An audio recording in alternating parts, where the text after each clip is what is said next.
Hey, my name is Chris. I like long walks on the beach. I play guitar. If you're interested, you know. Um, Hmm. so I am playing a halfling named Tomogachi. I have a ghost brother. His name is Spermy.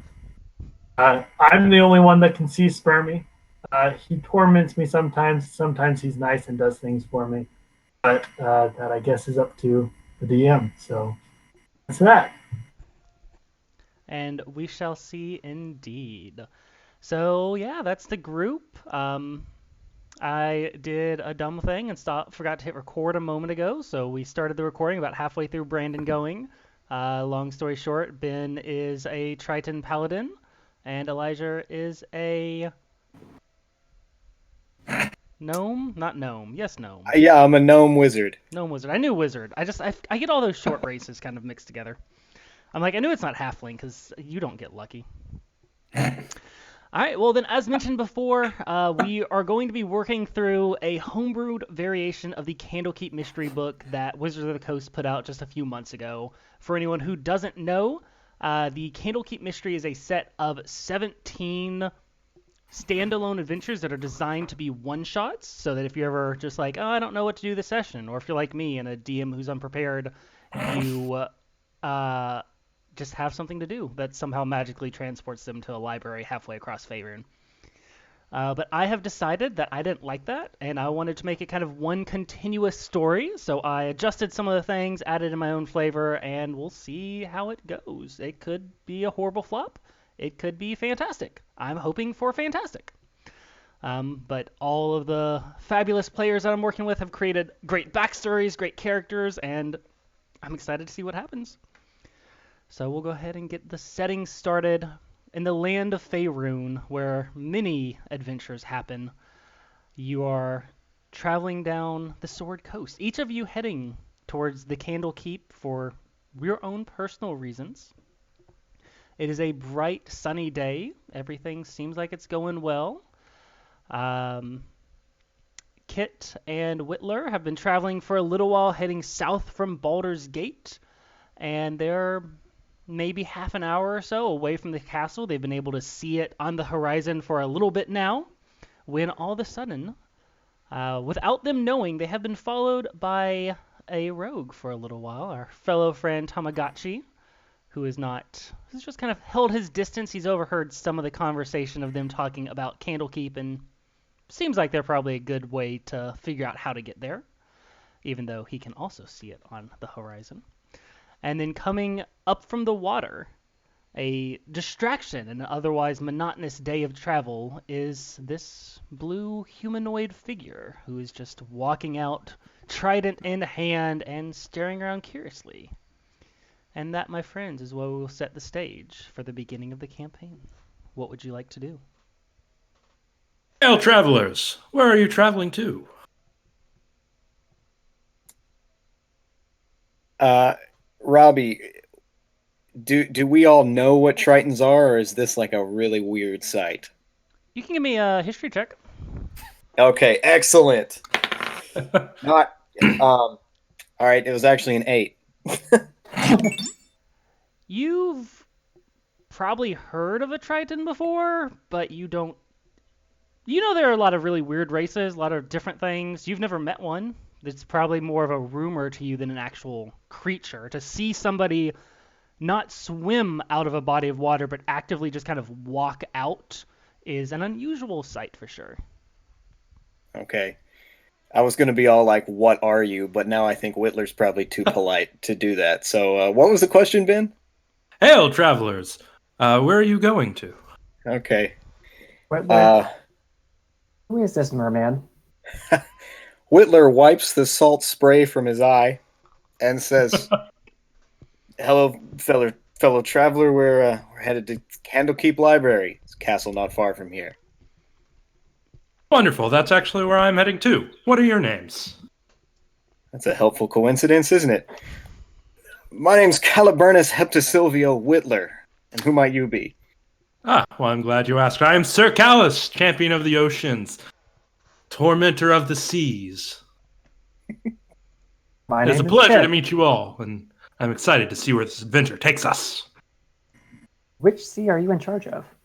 All of them. Oh yeah, this guy kind of seems annoying. I'm going to keep my distance and hide behind a tree just for a little bit. I don't want to introduce myself just yet.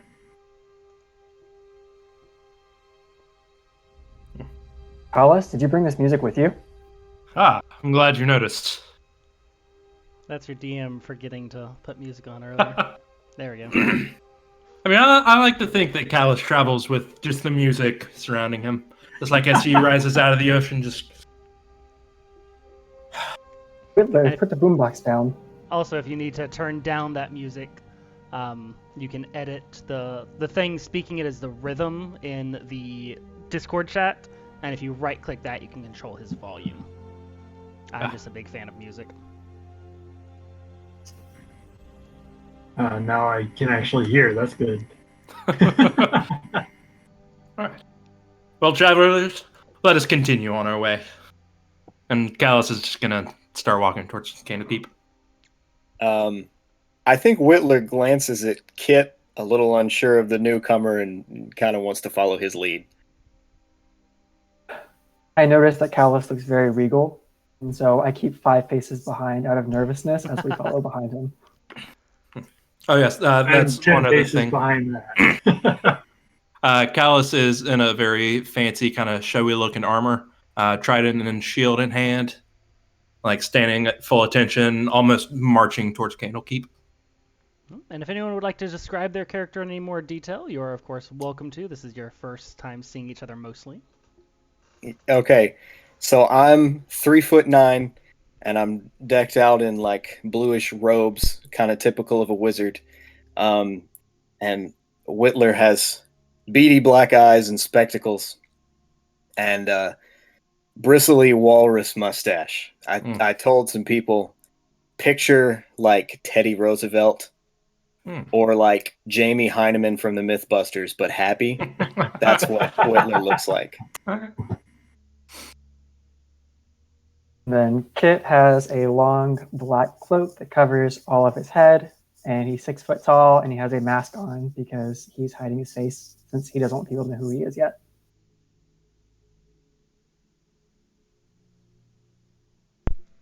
All right, and I guess no one has seen Tamagotchi, so you can remain a mystery if you would so choose. All Yeah, right. I will introduce myself soon, but not yet.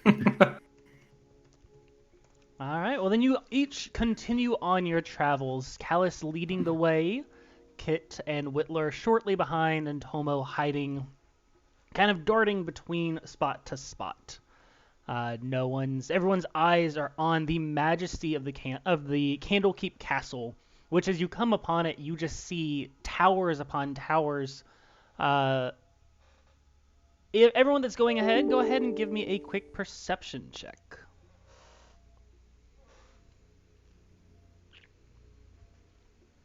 That's a 19. That's a 19. 18. 18. I am doing my best to roll. Absolutely.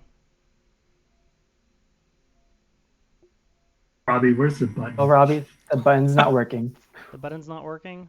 No, I keep hitting it. It just goes and does nothing. Oh, that's fun. Yeah. Brandon, yours is rolling on on roll 20. Okay. Thanks. Let me go pull that up then. It would help. Cooly, if not. cooly. Okay, my first one was 23. No, first was 7. Big difference there. I know, I rolled like 7 times. And then Chris, I don't know why yours isn't rolling. I need to just send y'all some. Yay for technical difficulties. Yeah, we're learning. Yeah. Where is the button? That's my. So big if you hit the question. like plus whatever on the right hand side of your screen, or like if you're looking at perception, you've got that +4. If you press that. What in D&D Beyond? Yes. We are using both gotcha. D&D Beyond and Roll20, so it does get a little confusing. There we go. All right. There we go. Tamagotchi's They changed first it from roll. Tamagotchi's first roll is going to be a beautiful nat 20, so that's fun. So that was 18, 19, or 19, 18, 24, and what was yours, Brant? 7. 7. All right. Well, Kit, you're kind of still distracted by just the beauty and majesty of this. Everyone else, you do notice that there are some birds just kind of flying all around the castle, kind of swooping in and out. You're by the sea, by a big body of water, so there's no real surprise there. But it's a nice, peaceful sight as you continue on probably the last half hour of travel. If anyone would like to have any specific discussions or look for anything, the road itself is well made. This is a very well traveled path. There's no one really in your direct vicinity, but you do see some people a little ahead of you, and you've crossed a few people that are walking the opposite direction, presumably heading up towards Baldur's Gate, which is where most of you departed from. So, travelers, where do you hail from? Ah, the quiet type, I see. Sorry, I wasn't able to unmute. Okay, so I say I'm from Baldur's Gate. That's where we've just come from. Huh.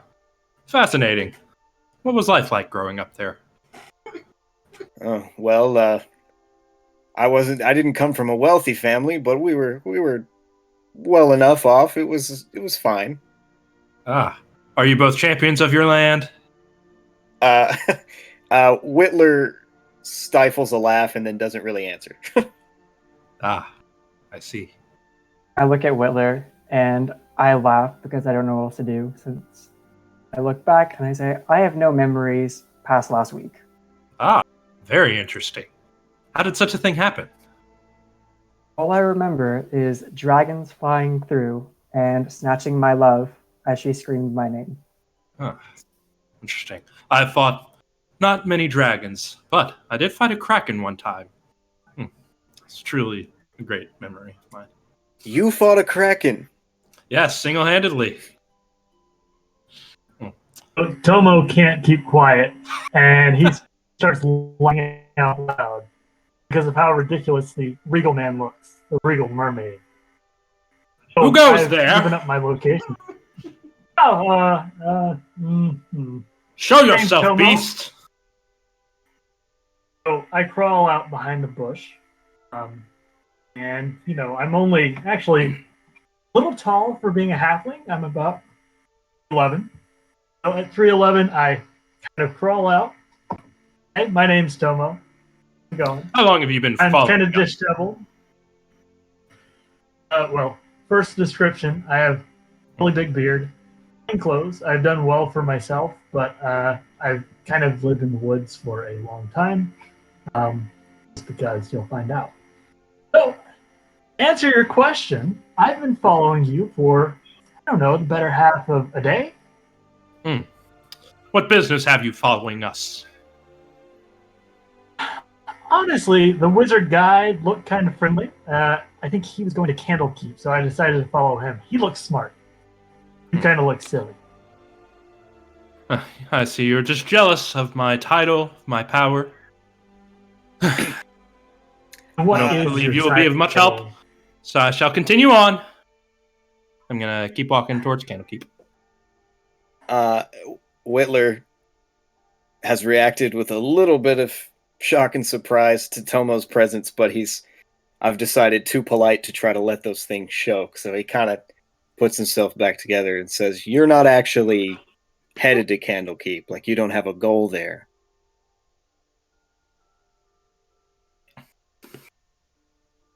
That was a question. Oh, you cut out. Oh, What'd you say? sorry. You're not actually heading to Candlekeep? You don't have a particular goal there? Well, I do. I have, I guess, a friend that won't leave me alone, and I'm trying to get to Candlekeep to figure out how to get him off my back. I cautiously look at Witler and I point to Kalis and I ask, do you think it's that guy? And I asked Tomo, "Is it this guy?" I wish I could say it was that guy, but no, this one's been stuck to me for the better half of 27 years. Actually, my dead fetus brother. I just gave it away. I I was gonna guess a leech. I don't know what to say. I look at I look at him carefully and I ask, Tomo, is it somewhere we should know, or is it covered up? It's mostly covered up. I keep them in my belly button. Just to bear in mind, sometimes I say weird things because I've lived in the woods for about 8 years. So don't mind me. So at that point, I go find a branch and cover my face, trying to be stealthy, even though they still know that I'm following them. If you would like to roll a stealth check, you are welcome to do so. All right, let's do it.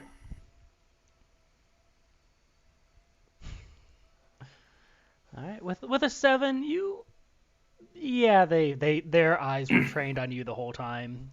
Y'all see him kind of duck out of the way and just like, doop, and it covers his face, but I mean, admittedly, the face is about a third of your total body, but you still see the torso and the legs just there. Perfect. I clear my throat awkwardly and then follow the Triton. Hurry along, fellow travelers! All right. Well, you are, as I mentioned, only about half an hour away, so the rest of the travel goes pretty uneventful. You run across a few people. No one seems to be heading in exactly the same direction as you. Most people are heading opposite. And you see some carts heading off with some supplies, wheeled by all sorts of different. You see some humans, you see some elves, but no one seems to really care. They're just kind of traveling their path as you are traveling yours. And at the end of that half hour, you start heading up the gateway, or up towards the gateway on this kind of small path. You've been on this larger road that extends off for miles of forest to your left and then ocean right on your right to this smaller, probably 15-foot across brick and, or not brick, rock and gravel kind of path leading up to the gate. As you get up, the gate, first of all, is massive and beautiful. It's ornate. The stone walls look new, almost like they were just made today, but you have all heard that this castle has been standing for hundreds, if not thousands of years, depending on who you talk to. And at the gate entrance, standing, not necessarily standing guard, but sitting in a little booth, looking like he is probably half asleep, is a single orc wearing what looks like very nice, what you would expect a higher level magician or wizard to be wearing. And he's got a book that you see him kind of, and he doesn't see y'all as you approach. He's too enthralled with whatever he's reading or dreaming about. Well, Callus is going to walk up. Hail, orc! I'm awake. Hello, is this the famous Candlekeep that we have heard so much about? It is. Who are you? My name is Sir Callus, champion of the seas. And what is your name, orc? It's nice to meet you, Callus. I'm Callan Strongbranch. Sir Callus. It's nice to meet you, Sir Callus. I am Callan Strongbranch. I'm the gatekeeper here. Have you been to Candlekeep before? I have not. Well, you see him kind of wave his hands, and as he does so, you see a little bit of red just kind of tingle off. He looks over at you as well as the rest of the party and says, "Have any of you been here before?" All right, well. It slowly says I'm no. just a tree. I'm Still hiding behind my branch. That's a peculiar-looking dryad there. Witler hurriedly mutters to the orc, "He's not with us." Oh, good to know. I Yes, I look am. at Witler. And I throw the branch down. So I look at Witler and I ask if he noticed the sparkly fingers of this orc. Witler, have you seen this before? Robbie, was this something I would recognize? Maybe prestidigitation? You can give me an Arcana check. Okay. Supposedly I'm good at that and history, but dang.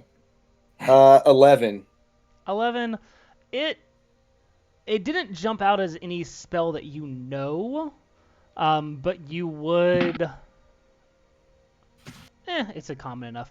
You would recognize it as some form of identification spell, not actually identify, but it creates. It is typically linked with some kind of emblem or symbol, and when cast in proximity, it reveals them. Okay. And as he looks at you and says, yeah, I figured none of you had been here. None of you have the stamp. Well, in order to enter our fantastic Candlekeep, you do have to contribute to our ever-growing library. If you wish to enter, you must give us some piece of knowledge that either we do not have, or that is so rare it would be accepted into our volumes for a second time. Have you come prepared? If not, I will have to ask you to leave. Witler hurriedly jumps to the front of the pack, taking off his backpack, and he pulls out this hefty tome. And he says, wait, what's the orc's name? Strong Branch? Last name Strong Branch, first name Callan. Yeah, okay. I'm going to call him Mr. Strong Branch. Mr. Strong Branch, sir, this is my own book. I wrote this. I finished it recently, and I think it would be a worthy contribution to your great library. He takes it. He looks at it for a second, kind of looks it over, turns it, looks at the spine, kind of skims the title, and then you see him really quickly. You can't see what he's doing, but he's looking off to his left, and you hear, presumably looking through some form of index. Doesn't look like we got it. Looks like it's not just a book with a bunch of scribbles in it, so welcome in. If I can see your either right or left hand, please. Okay. I extend my right hand. All right. You see him take what looks like a little stamping device and just A stamp, perhaps? puts it on your hand. As it releases, there is nothing there. And then he waves his hand once again with those little red sparks, and a small stamp that is an embroidered C and K appear for just a moment, say. All right, should I happen not to be the gatekeeper during your next visit, they will cast the same spell I do. That brand will be revealed, and you will be welcome in. Thank you very much for your contribution, Mr. Witler. Thank you very much, Mr. Strong Branch. Thank you as well. You are welcome to come in. Callus will come up next and pull out some shuffled together papers. Hello, here are my memoirs of my various adventures under the sea. And you are Triton, correct? Of course. How could you tell? The blue skin tends to give it away. I've met a few of your kind here, and very rarely. The gills. The gills also do help. That is certain. You see him kind of flipping through. Triton knowledge is uncommon. And I see various examples of different things of your culture. Just one moment. Of course. And you see him kind of wave his hand, and his eyes kind of glaze over for a moment, like he isn't mentally here. And a moment passes. Bossman says it is okay and accepted. Wonderful. May I see your right or left hand? Eagerly put out my arm. Same thing, little stamp. His fingers glow with red, and same stamp now appears on your hand for just a moment before dissipating. Welcome in, Sir Callus. I'm glad to have another Triton to join our ranks. Why, thank you, sir. Or Mr. Strongbranch, was it? Yes, sir. It is a pleasure. As it is with you. So Kit cautiously walks forward and looks into his satchel. And slowly and dejectedly, he drops Witler's book on the ground, because that's what he was going to offer.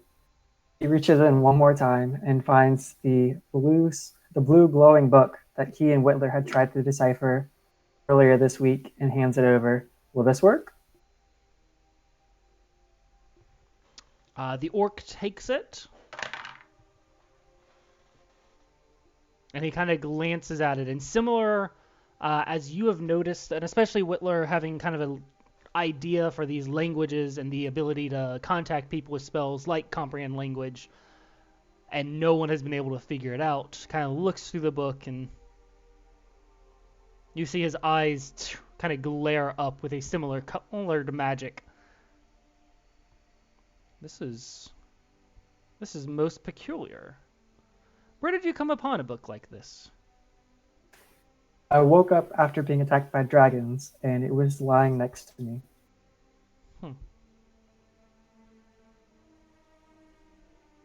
And you are okay with surrendering it? It seems like it is quite valuable. Am I allowed to give you a second copy of Witler's book?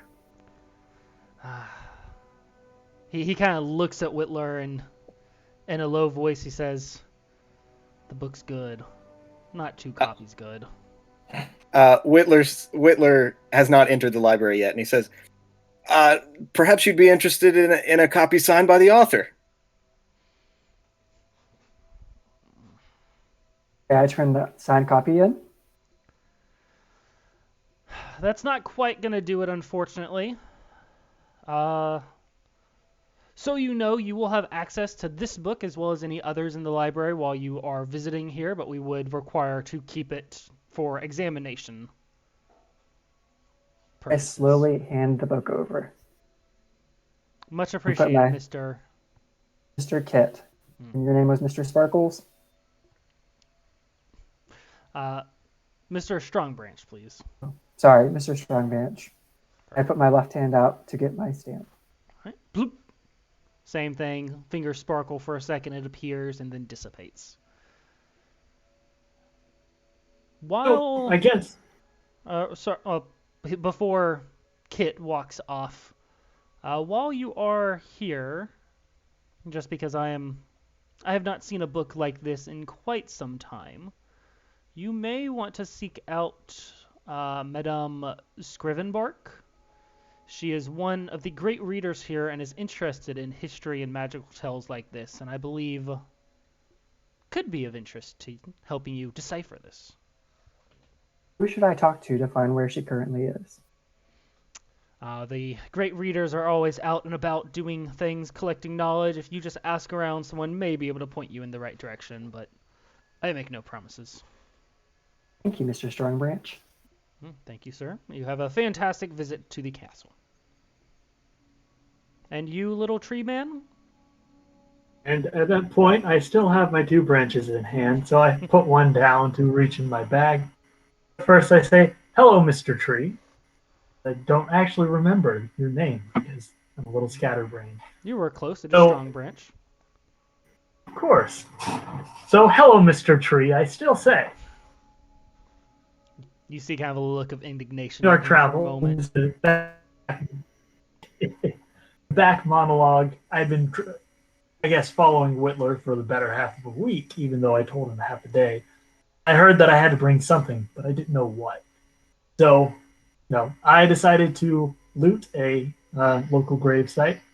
I found something rectangular. It was very pretty. It looked kind of like a box. It was more like a grave marker, but I decided to try my hand to trick myself or trick the Mr. Tree Branch, Strong Branch, to get into Candlekeep.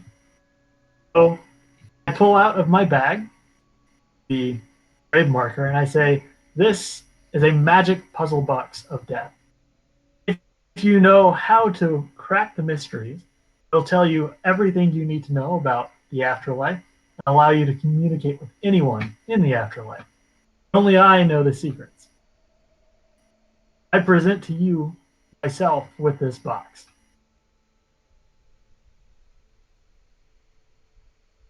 He takes a minute, kind of looks at you, looks at the box.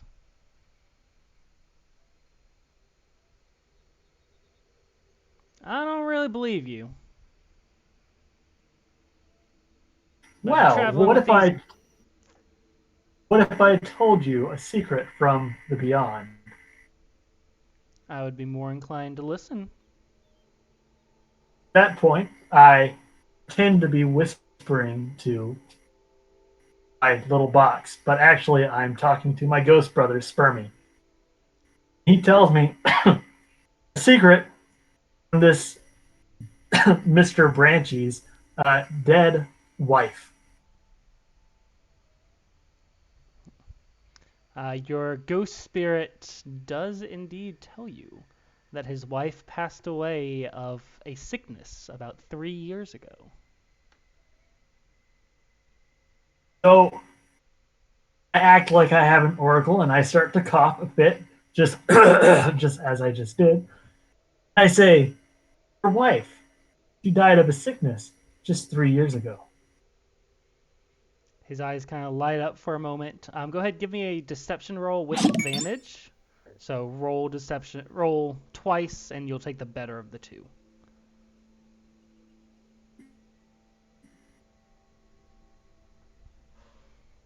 Come on. Insight. Oh, that's a natural 2 for his insight. So He had a 15 for his second one. yeah. He kind of like Right. takes a step back for a second, and he's like, I don't typically like those kinds of witchcraft, but I guess it's not bad. If you hand over the stone, we'll allow you into our facilities. Awesome. So I throw the chunk of stone that is worthless over to Mr. Tree Branch. All right. You see him kind of take it, as well as the other ones kind of just like drop it off to the side with a thud. And then, all right, left or right hand? So I extend my tree branch because I forget that I'm holding it and it's not my actual limb. But Left or right I hand? was, I guess my right. Throw down with my left hand and put my right out. Same thing. The little mark appears for a moment and dissipates. It has been quite some time since we've had this many newcomers to the Candlekeep. If you await on the entrance for just a moment, I will set an avowed to give you a tour of the facilities, and then you'll be free to come and go as you see fit. Is there anything that I can call for you in this time before you begin your tour? Did he say avowed? Yes. Do we know what that means? You can give me a history check. That'll be 12. That's a 19. You both did a little bit of research about Candlekeep before you came in, and the inner workings aren't a big secret. They aren't like, oh, no one knows what goes on there. It's a library. It's pretty common knowledge. The Avowed are kind of like the librarians, the very kind of bottom level, come in, put some books away, help out the newcomers. Nothing too special. You're expecting kind of like a tour guide. I eagerly await their presence. Once again, his eyes kind of glaze over, and you can tell that at least for this moment, he is not consciously here. And then after a moment passes, our avowed Valence will be here momentarily to show you around.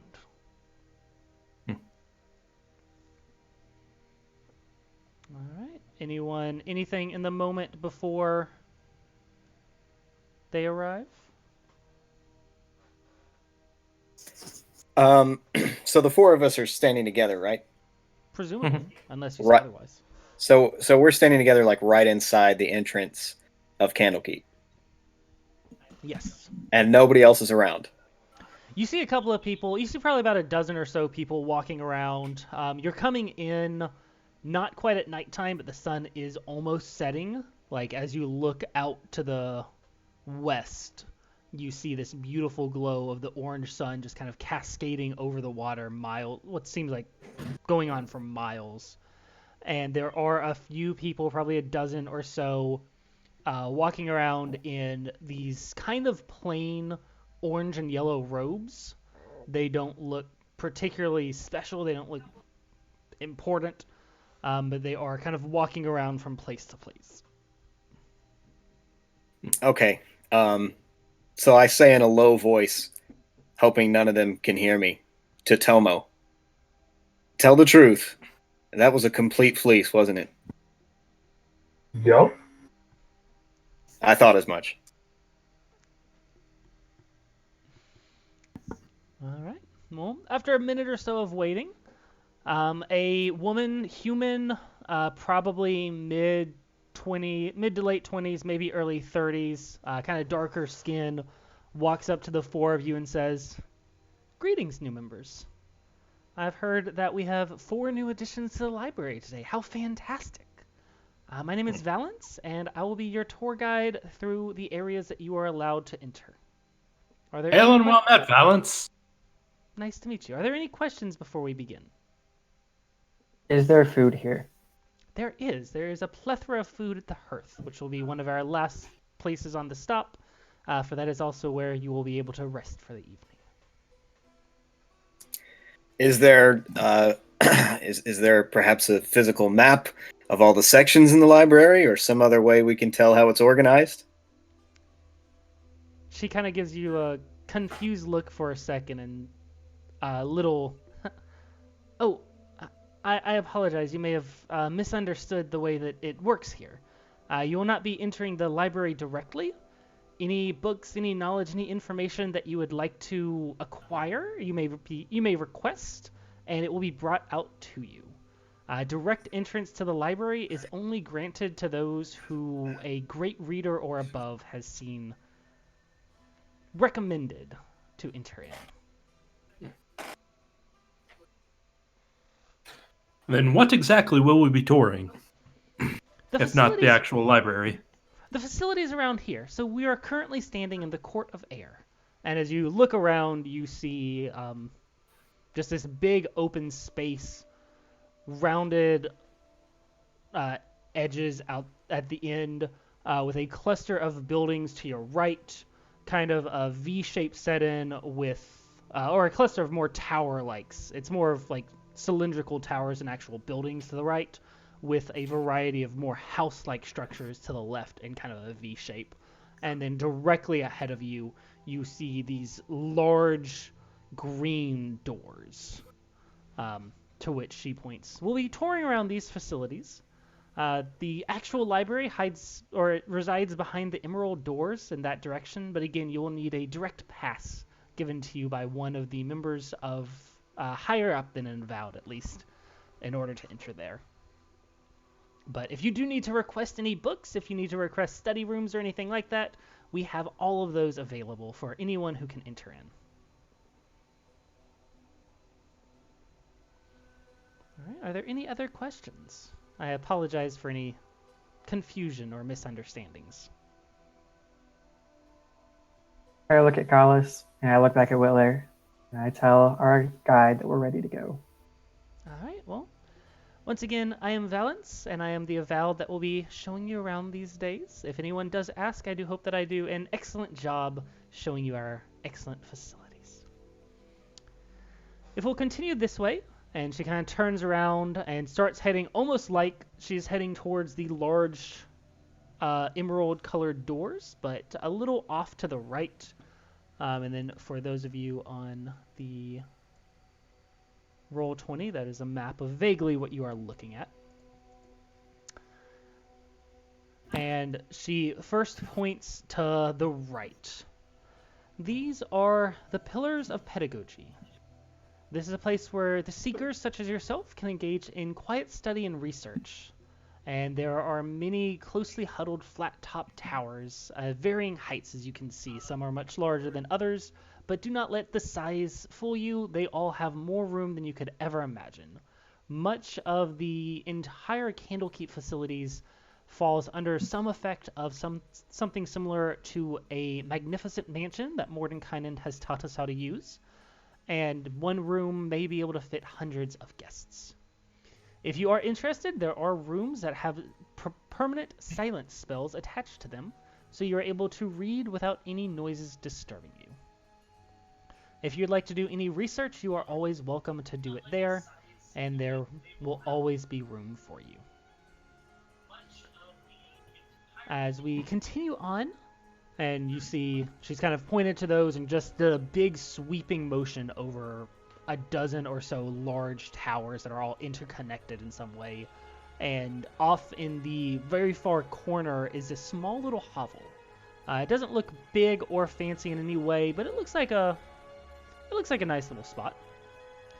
This is Eurydites, Outfitters, and Clothers. If you do need any more robes, I know that the typical Avowed drab, as she kind of waves over herself on these plain orange and yellow robes, is not to everyone's liking, but many people do enjoy wearing that. You're allowed to wear whatever you would like as long as you remain adequately clothed. But they can fashion you anything that you would need.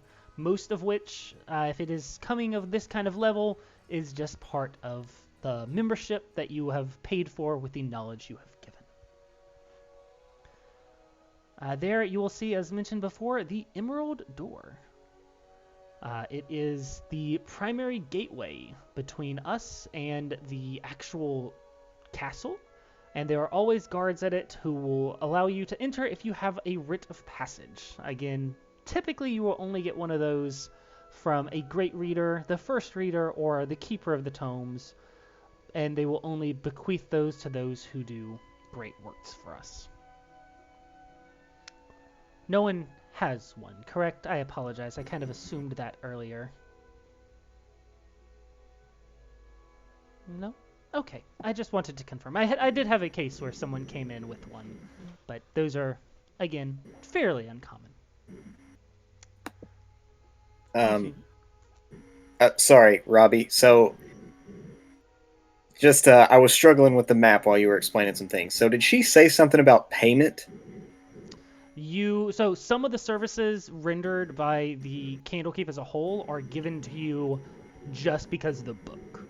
The book that you donated counts for a certain amount.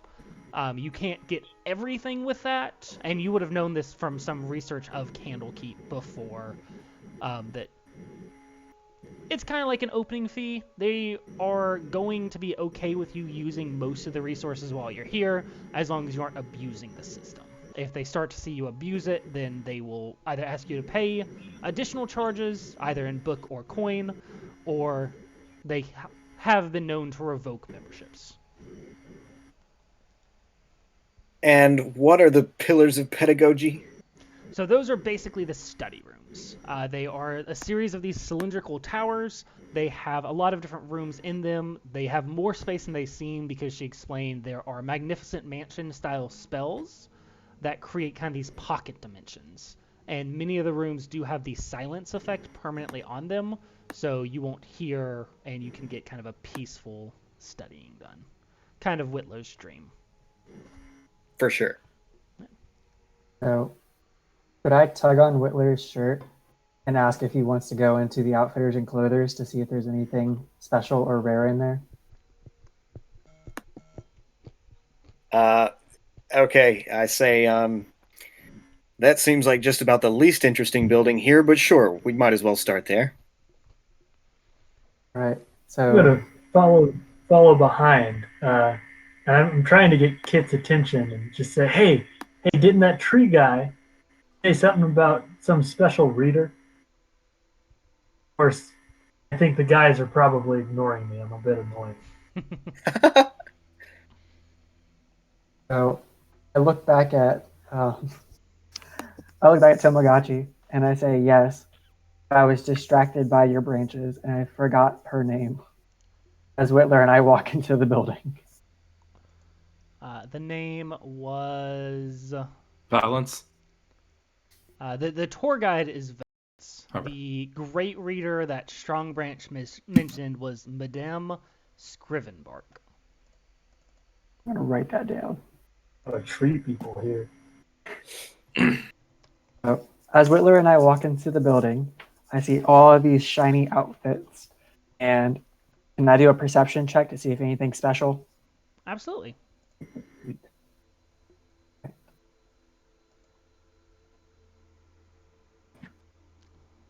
Nope, I rolled an 11. The Well, first your one's a first one came 21. through as a 21.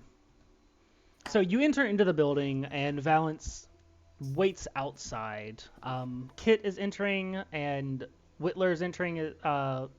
Callus and Tomo, are y'all going in or staying outside? Callus will go into. Going in. All right. As you all enter in, you look around. The building itself is pretty plain. Nothing exceptional. The walls are kind of lined with various robes. About every other one is that very standard orange and yellow that you've seen a lot of people walking around in. Some of them have a little bit more flair. Some of them, as you get further back into the building, you start to see ones that are embossed with various minerals. Some of them have like silver and gold linings. Some of them are absolutely, as you get to the very end, flamboyant and beautiful, and a lot to them with some gems embedded in it. And you see the the orange and yellow ones don't have any tags of any kind on them. Presumably because if you want a set of that, you can just get it with your entrance fee. But all the other ones have price tags on them that range from, as you're looking at them, there are some plain ones that are 1 or 2 gold, and then as you get into the embossed ones, you're getting to 500 to 1,000 gold, and the ones that have the inlaid gems are close to 1,500. And there's a small, probably 4'5", 4'6", kind of short elven man standing behind, and as you enter, or standing behind a counter, and as you enter in, he gets up and says, welcome in. I am Eurodite of Eurodite's Outfitters and Clothiers. How may I help you? Hail, shopkeeper. Hell, Triton. We are currently looking for clothes for all of us. Do you have anything special? I have many a special thing. Are you new to the Candlekeep? Oh, yes, at we've what just they're- arrived. Fantastic. Well, if you would like, you are welcome to the Seeker robes or the Avowed robes. They are the same ones. They are just this very plain orange and yellow. If you are interested in anything else, I, unlike many of the other services, am a business, and they will cost money. If there are specific things you are looking for, whether with function or fashion, you can let me know. I have enchanters that can work to make robes more powerful. Or I can just give you a fabulous look. Tomo, of course, sees everything that is very expensive, and his burglar mind starts churning. He's thinking, what can I get away with? Obviously, probably not the higher priced items. So he's going to look for anything that might be able to slide into a pocket. Perception check? I guess I asked it. Yeah. And I'll be looking for a jewelry counter.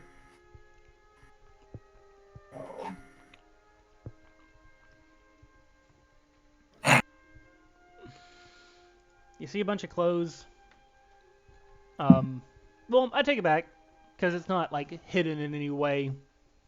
The desk that he is standing behind it's like one of those wooden top glass display cases, and there are various jewels and rings there, but he is standing right up on them, and there's, again, glass in between you and them that you would presumably have to break to get.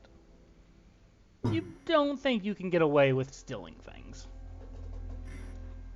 Bummer.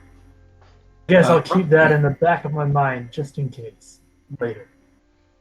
Robbie, I have a quick question. I may have missed this. Are we required to have like certain robes to be in here, or okay? You are not. This is, and Valence mentioned it briefly. This is an option. If you would like to dress in this way, you are welcome to, but you are also welcome to wear whatever you are comfortable with. So far, you have only seen people, but you've in these robes, but you've also only seen about a dozen or so people walking around. Okay. Callus will nonchalantly look around and not buy anything. Witler is very much interested in anything that's free. So you said the orange and yellow robes are the Avowed robes, and the Seeker robes, those are the same thing? Correct. Yeah, okay, so I take that. But I'm... What? Go ahead.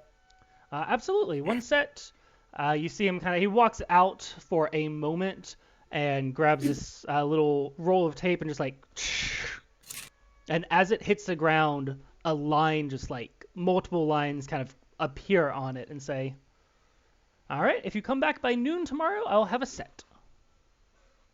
Superb. Witler is very much not interested in spending money on anything here, but he'll always take free stuff. Well, and of course, my goal is to fit in and blend in. Butler seems like a very intelligent person. I decide I'll take whatever he's having. Oh, absolutely. Two.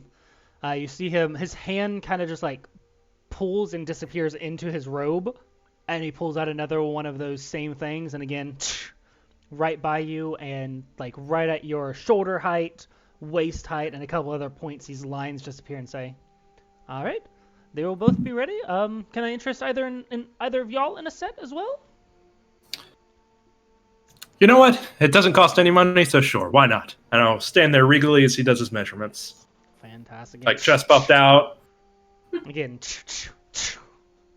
he kind of has to stand on his tiptoes to get as high as you are, and you notice that it doesn't. Callus is not that tall. He's like 5'3". Okay, well then yeah, he's not. Okay. I was thinking taller, but same thing. No, Tritons are very small. Fair. It drops down.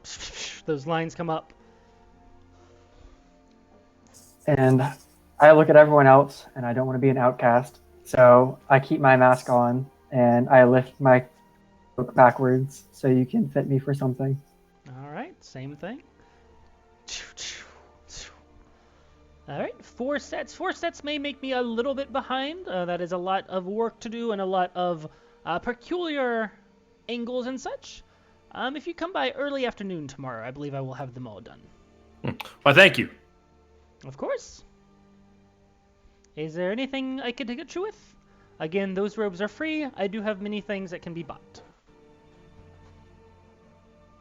I'm fine, thank you, though. Look at Tomogachi and slap his wrist as he's reaching out for a watch. Well, if you do happen to change your mind, especially for any of you who focus on the arcane, I do have robes that can help defend yourself.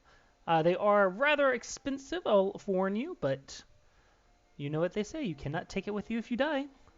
And I have known many of the arcane types to not survive. Witler pretends that doesn't make him and his 8 hit points nervous. Wizards, man. I'd say that will kind of catch Callus's attention, but he's not going to say anything about it. Fair. I'm still trying to figure out how to steal things, so I'm not really paying much attention. Fair. Wizards. Level 1, they can get knocked out by a punch. Level 20, they can recreate reality. Good thing we won't make it to level 20 in this campaign. All right, well, I thank you all for your patronage of the Candlekeep. If you do end up deciding you would like anything, you are welcome to come back. I am open as long as the sun is up, which I believe it is about to set, so I shall be closing and going home to some tea soon. That sounds lovely. Have a fantastic night and enjoy your stay at Candlekeep. Thank you. All right, with that, you all exit out. And Valence is still there, perky, smiling and awaiting you, and says, "Were you fitted for all of your robes?" Indeed.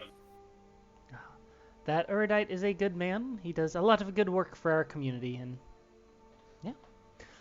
If you'll continue on, we have a few more locations to show you, and then you'll be welcome to eat or bed for the night as you see fit.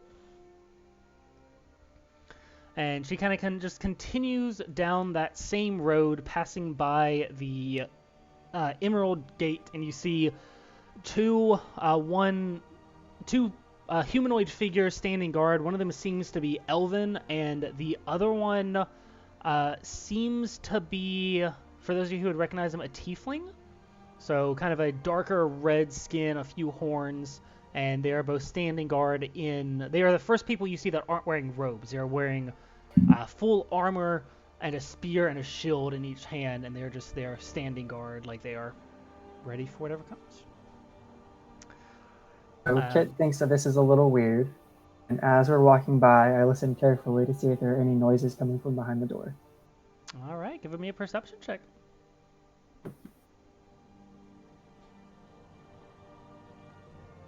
17. 17. Kit kind of holds back for a second. The rest of the party steps forward. You close your eyes and you listen. Nothing. You hear a few of the people who are walking around chatting about a new novel that's coming out. One of them you do hear mention that it's odd that we have 4 newcomers in one day. But beyond that, nothing behind the gate. Everything seems good. You can, however, especially with a perception check like that, looking over the gate, you see those same spires that you saw before, much closer, and you obviously don't have a full scope of it, but you do see a pretty good... Like, if this is how much you can see from the outside, you're kind of wondering how much space is used on the inside. Other than that, they continue on, and Valence brings you to this kind of hall-like structure.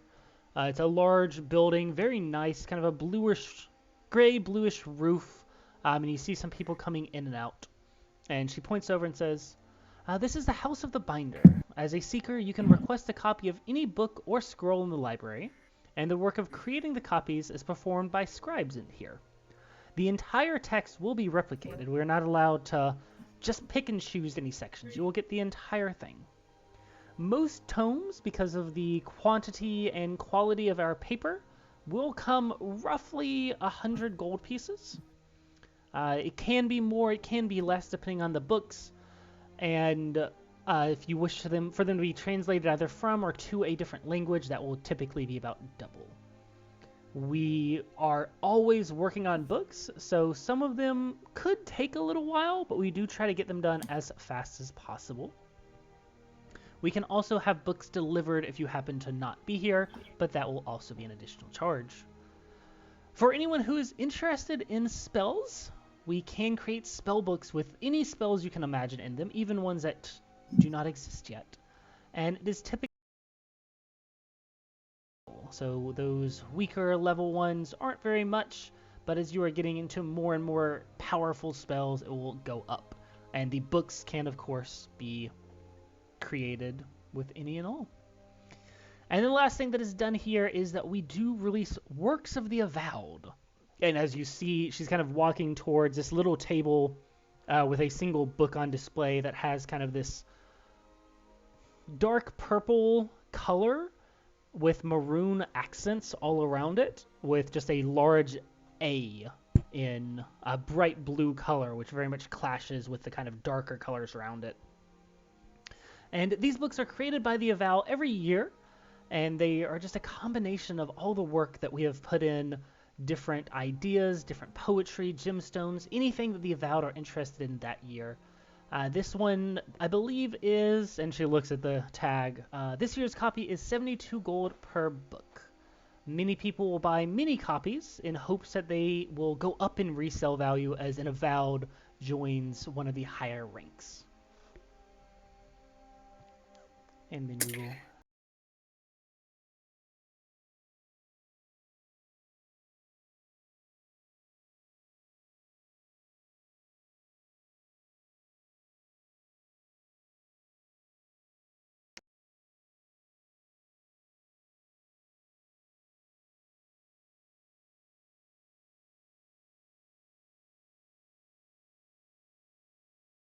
is to do with as you see fit. If you do have a book that is copied a lot, I'm sure that you would be... Copyright law is a thing here. It's a question to Robbie. Not so much. Okay, so we don't have firm laws in terms of intellectual property. Cool. Fantasy copyright does not exist, Chris. No. I can plagiarize. That's all that matters. That is what Tomo's thinking, is I can probably glean as much knowledge as I can here and try to sell it as my own on the outside. Don't tell anybody my plans, but there's the inner workings of my mind. So Kit leans over. They can make spells for us. That's what it sounded like. Not entirely sure. I'm intrigued. Are you trying to be quiet, or are you asking her? I was asking Collis. So Collis, what are you doing? I mean, he just answered. Alright. If you are trying to be quiet, then she won't hear you. If you want to say it loud enough for her to hear, she can. Say it quietly. Did I hear it? Yes. Probably, I would assume. I'll butt in and say, this is probably a service only offered to those who've studied the arcane arts and learned how to rely on a spell book. And there's a hint of pride in Witler's voice since he's one such individual. Now, did I understand that correctly? That it was 72 gold per spell per level, or would it be like if I wanted like a level 5 spell book, it would be 72 times 5 gold? The spells are 50 gold per level. The Okay. Works of the Avowed, that book Okay. specifically is 72. So if you Okay. want a spell book that has like 1 5th level spell, it would be 250. If you want a spell book that has 5 first level spells, it's still 250. It's Okay. 50 times however many total spell levels. Gotcha. After Whitler's show of pride, I decide to stomach my own and ask the question: did you say that we could create our own spells if we talk to you? It is possible. It has been done before. Typically, it is not an instantaneous process. It is more one that takes time and effort. You will need to have it worked out, at least in theory, including any verbal material or somatic components. And as we can help you kind of find those last pieces. We won't do the work or at least most of our writers won't do the work from the ground up for you. If you are interested in such a thing, you would need to see the process. But yeah, we are always wanting to increase knowledge, and there are several spells that do have the Candlekeep seal of existence. Candlekeep. So Kit's heart drops because he had hoped that she could make a spell to give him all of his memories back. Do you say? But no, it just drops. I turn around Okay. because I'm sad. Are there any other questions about the House of Binders? How many binders do you actually have in the House of Binders? We have, depending on the day, somewhere between a dozen and 2 dozen avowed and even some great readers who are constantly working on binding and rewriting books. That I smack Kit and say, "Hey, we got that reader person that we gotta find. Maybe we check her out here tomorrow."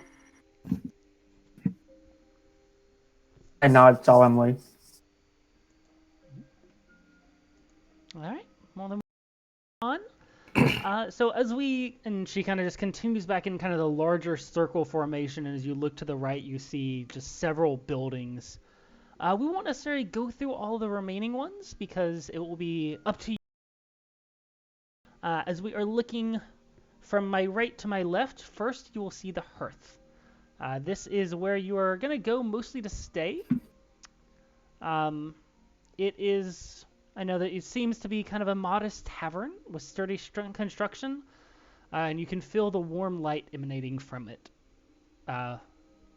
If you enter, it is one of these spaces that has been affected by a similar spell as Mordenkainen's Magnificent Mansion.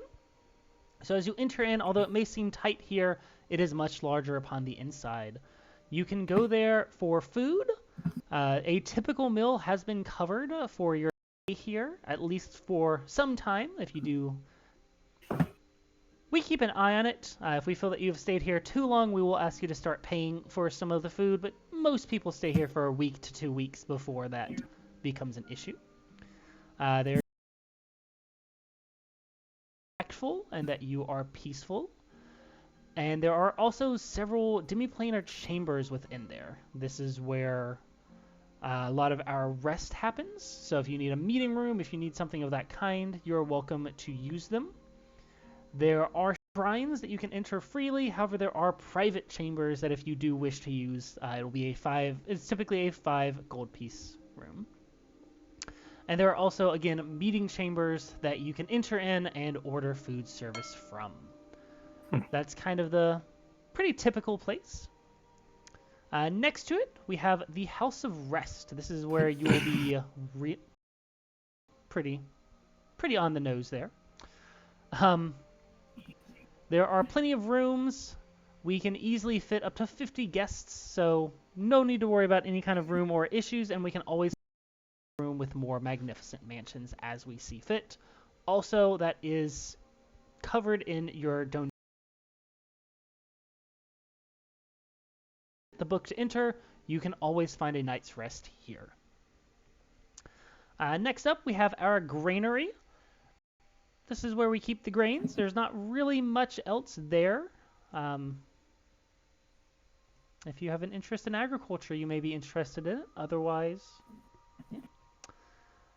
There's also the House of Agma. Agma being the god of wisdom, or the god of knowledge. And if you happen to wish to go and worship there, should you be of that type, you are welcome to do that freely with them. Finally, there are some smithy and stables down there. Form of weaponry. They don't typically make mini weapons, but you can ask around and they may be able to make something. Most people use them for renting horses to get to and from other locations.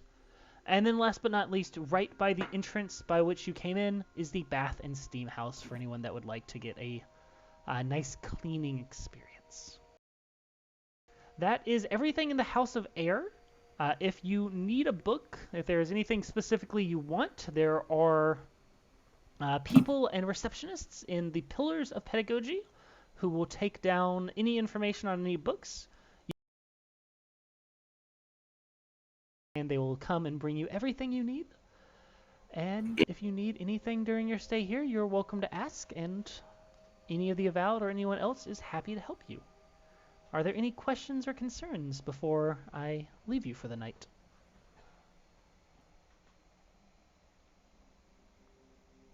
I think we're good.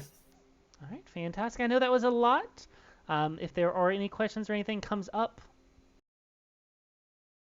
happy studying. And with that, she turns around, and she seems to be heading herself back towards the emerald door. I do have a question, but I think this is something that was kind of already covered.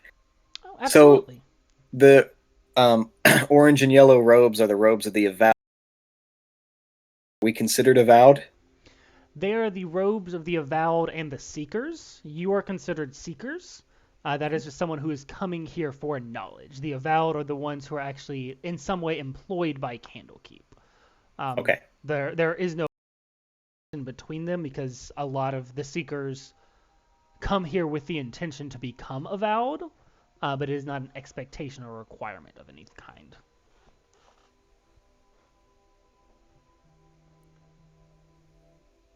Well, friends, where should we go next? Well, Tomo has been in the woods for 8 years all by himself with his, ghost brother. So he says, how about we go to the baths? Smell a little funky. You do I indeed think you are a smell water quite creature. funky. You smell like a fish.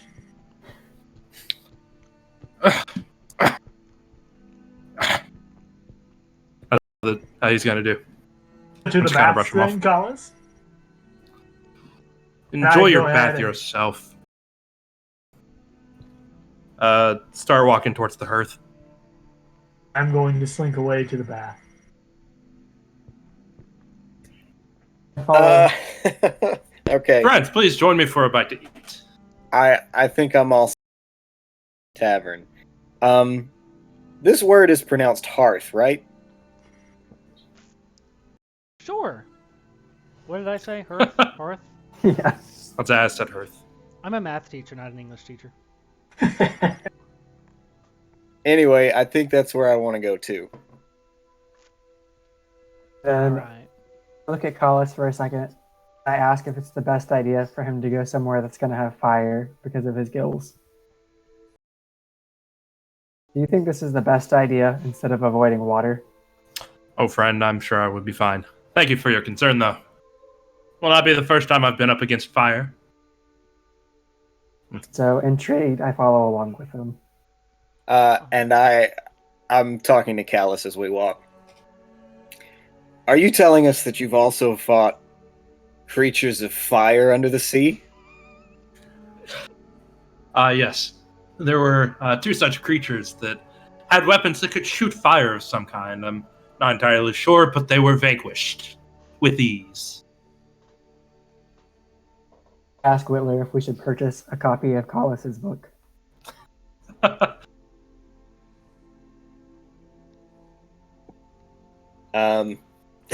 I give Kit the very quick head shake, hoping that Callus doesn't notice. Can I roll a perception check to see if I notice? Sure. That's a 10. I guess you would roll a stealth to see if you can do it quick enough. Right? You're still kind of taking in everything of this dry land. All right. Well, the three of you head into the hearth, right? Yeah. To get some food, get some rest, and as you enter in, immediately, it takes your brains a minute to coincide. Smaller one-story building that as you enter in you notice is huge. It's easily triple the size, and you can see staircases leading up and rooms departing onto the other side. So you don't even begin to really have the full grasp. There is a large bar with about 20 seats at it that 3 or 4 of them are filled, and then a few tables here and there that also have some people. As you look around, there are probably 14, 15 different figures, creatures standing all around. Only 2, maybe 3 of them are wearing the orange and yellow robes. A lot of other people are wearing more common everyday shirts, pants. 1 or 2 of them are wearing kind of adventuring gear. And you all very quickly notice that one is not like the others. One of them, standing at about 15, maybe 16 foot, well, sitting, and you would assume probably 15 to 16 standing, is an ogre who has seemed to push 2 chairs together to allow him to sit. And other than that, no one seems to be surprised by this large creature here. There's some talking going around. It's kind of quiet for what you would expect a tavern to be like. And yeah, the barkeep is just cleaning some glasses. All right, Callus is going to walk up to the barkeep. Hail, barkeep! Hell, Triton? I guess. Thank you. What kind of foods and drinks do you have for me and my compatriots here? We have some pretty common stuff. Nothing too fancy. Here's a menu, and he hands it to you, and it's a pretty standard platter. So as you look through it, different kinds of meats, a few vegetable and fruit platters, and the ale. The menu is pretty small, not a lot to it, like a meat platter, a veggie platter, a fruit platter, a combo, and the drinks are mead and a couple of like different wines. And you do notice that most of the platters do not have any cost to them, but the wines are all somewhere between 2 silver and a gold. Cost next to the mead as well? There's not a cost next to the mead. Okay, cool. Hi. I will take the meat platter and the mead. Absolutely. And you see him, just 1 second, I haven't seen your face around, and you see him kind of wave his hand, and that same red glow appears, and your stamp shows up again for a moment. Just got to be sure. Got to make sure. Absolutely. We'll get Of that out to you. course. Get that out to you. And you see him kind of like jot something down on a piece of paper and hold it up, and it just disappears into nowhere. Cautiously wait because I'm very hesitant with this new world, and I wait to see how Kalas handles it. At the meantime, I ask for just a nice water. Absolutely. And this here, instead of writing anything down, he just takes the glass that he's been cleaning, and there's a little pitcher, and he's kind of a larger guy, and just kind of like overflows a little bit, and he slams it down on the table and says, "That's for you." Just out of curiosity, is the barkeep a human? No, he is an elf. Okay. I was just curious. All right. I hoist my short self onto a bar stool and kind of nervously and quietly order a mead. Oh, absolutely, friend. You see him once again write on the piece of paper, hold it up, and it disappears. That should be out in just a moment. Sir, your meat platter is going to take a little bit more out. Would you like your mead with it or sooner? I'll take the meat sooner if you don't mind. Take the mead sooner? All right. Should be here in about 3, 2, 1. And as he would presumably say another number, but instead you hear kind of a ding pop up, and the solid wood wall behind him, 2 slits just open up, and you see a couple of glasses of mead kind of get slammed down. He goes over, picks them up, and slams them in front of you. Fascinating. And I'll pick up the mead. And Perks of working at one of the most magical places around is we get some magic here. All right. Anything else I can help you fine gentlemen with? Otherwise, I got some other customers waiting. What's your name, good sir? I am. I forgot his name. I am L, short for Li. It's a pleasure to meet you. My name's Witler. And I kind of gesture to my companions, but I won't introduce them in case they don't want to be that friendly. My name is Sir Callus, champion of the oceans. My name is Kit, and I am champion of nothing. Nice to meet you all, champions and not. Again, I'm L. If you need anything, I'm here. And I hope that you enjoy your stay. Since you do seem to be new around here. Oh, you're off at the I was bat. going to say, he was. I was going to say, he popped up. He's already slid behind Bryant. He was just stealthily staying behind, and no one can detect him because he smells clean, finally. So, hey, good sir, can I have the meat thing? Meat platter? Meat plate. Yeah, that. Absolutely. And you see him. You didn't see it earlier, but he writes on a piece of paper, kind of lifts it up, and it just vanishes. It'll be out. We're still waiting on his. He's got probably a minute or so left, and then yours will be out in a minute or two after that. So as we wait, I look at our group and I ask if they would like to go join one of the smaller people or the giant ogre. Would you guys like to go this way or over towards that large friend? Are there no empty tables? There are a couple of empty tables, and a few. There's probably 2 or 3 booths that are empty in the back, 4 or 5 tables empty on the floor, and only about half of the chairs at the bar are taken. So there's probably about 10. I don't know if there's 4. There's probably not 4 consecutive ones, but there are probably about 10 spread out. I look apprehensively at the ogre and then turn back to the mead on the counter in front of me and say, I think I'm good here for now. Sounds good. Callus will take a seat at the bar.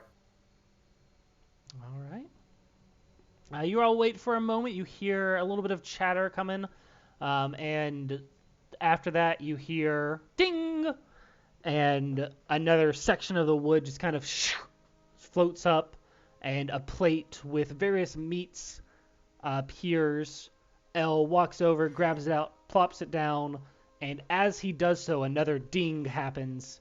Another section opens up. He just kind of does a 180 flawlessly and drops the second plate in front of Tomo and just keeps walking. And this continues every probably minute to minute and a half. You hear a ding go somewhere, a wall slides open, he grabs whatever comes out of it and plops it in front of someone. I was going to say, I would imagine that this tavern is for regular sized folk, so the bar is probably like right at all of our foreheads. We're having to reach for all the food here. They have chairs. Chairs on top of chairs. There are booster seats somewhere. There you go. I go and find the booster chair in the corner, and I try to act cool and jump next to Mr. Merman. All right, you all have your meat. You have your mead. Each platter is probably enough to serve 4 or 5 people, so having 2 is a little bit of overkill, but and the mead's a little sour. It's not great quality, but it's good. It's palatable. The water seems clean and crisp, and the meat all seems adequately cooked, decently flavored, decently seasoned. You're not 100% sure what some of the animals were. You could probably figure it out, or you could just enjoy it. Knockout's just gonna eat it. Now I am curious. Can I make a check to see if I know where the meat comes from? You can make either a history or a nature check. That not be animal handling? No, you're not handling them. They're dead. Dang it. I have a +5 to history and arcana, but I've been rolling low, so forget about it. Oh, what'd you get? That would have been a 9 total. A 9.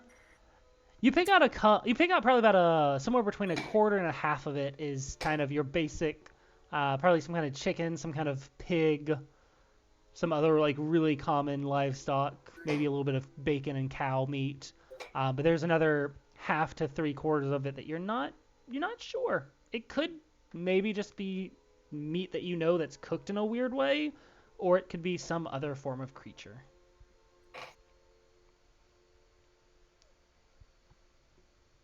All right. Well, as you enjoy your drink and enjoy your food, any conversation or discussion you would like to have during this time? What was the biggest monster you ever fought? What a great question. It would probably have to be the Kraken. There I was in the dark and stormy nights. The Kraken had just attacked, and I stood before it, brave and bold, and I said, "Behold, I am Callus, champion of the seas, and I will conquer you, beast!" Tomo cackles again and laughs and just says, "Not this again." Cackle at me.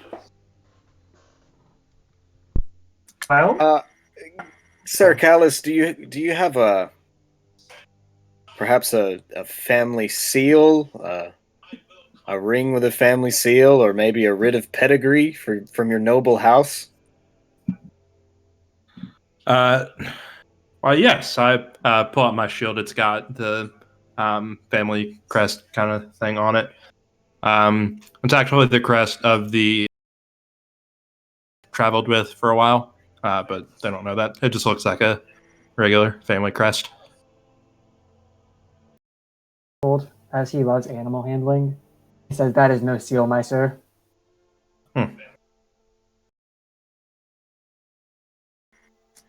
The That is dad fair. jokes have begun. That is fair. well, I'm not very trusting, so I go ahead and talk to my ghost brother Spermy, and I say, "Keep an eye on this little mermaid." And we hear him talking out loud to himself, correct? Of course, yes. I just lean over to my shoulder, let's check out that little mermaid. I'm going to lean over. Belly button. Oh, yeah, sorry. It Callus appears is that I'm going. talking to my nether regions. Callus is Kit and Witler. Like, that one is quite strange. Not remotely quiet. Should we keep him with us? I'm not entirely sure. So I slide in and I say, I think we should. And slide back out. Quick random question, Robbie. You're in charge of Chris's belly button baby, right? I am in charge of everything. And like, so whatever Chris learns from belly button baby is from you. Indeed. We'll say, if you don't mind, Mr. DM. But I'm hangry. That's where he definitely acts out of turn. It's fair. I'm not angry though because I have the food right in front of me. But things really happened. I've just talked to belly button. Well, travelers, I've talked some of my travels. What about you? What adventures have you partaken in?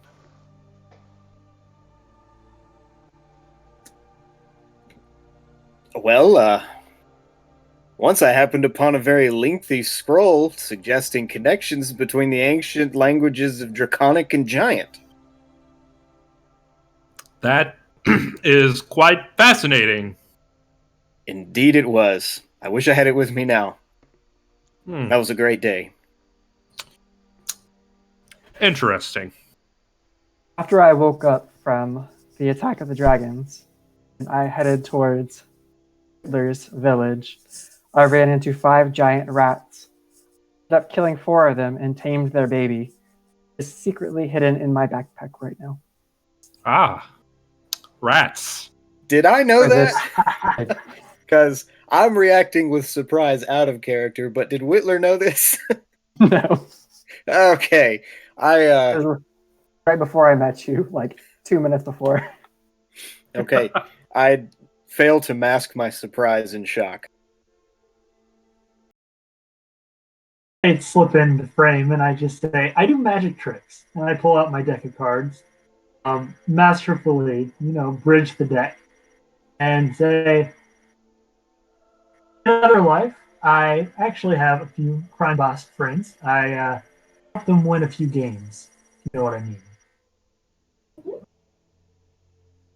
That is part of my background, by the way. I have friends in low places.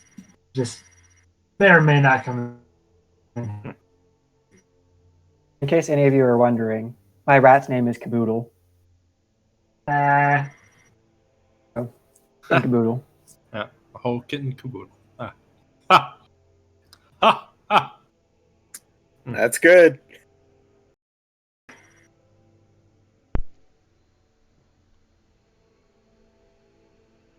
Well, Anything else you all would like to do? I think I'd like to see a card trick. I say to Tomo. All right, so I'm going to go ahead and attempt a card trick. All right. It has been a while. I think. What do I need to roll, Mr. DM? What are you trying to do? All right. So I am going to show you. Go ahead, pick a card. Any card. And I'll tell you what the card is. I pick a card. All right. Now go ahead and put it behind your back.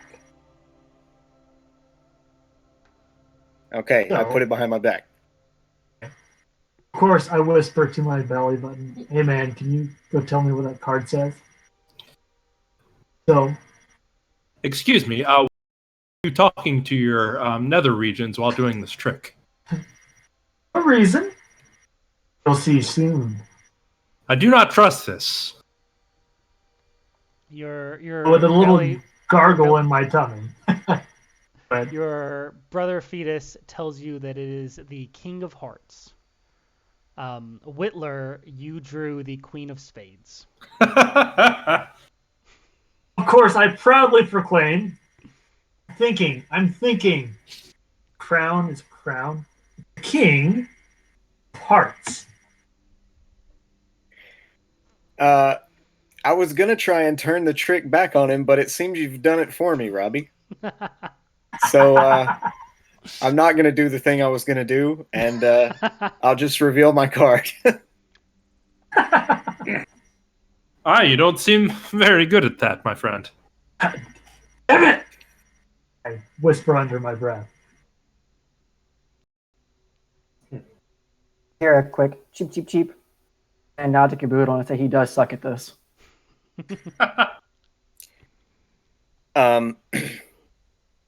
Seeing that who I thought was my most normal companion is now talking to his giant rat.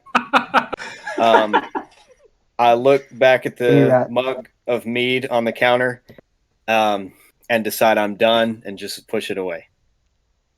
It's all just a really bad dream.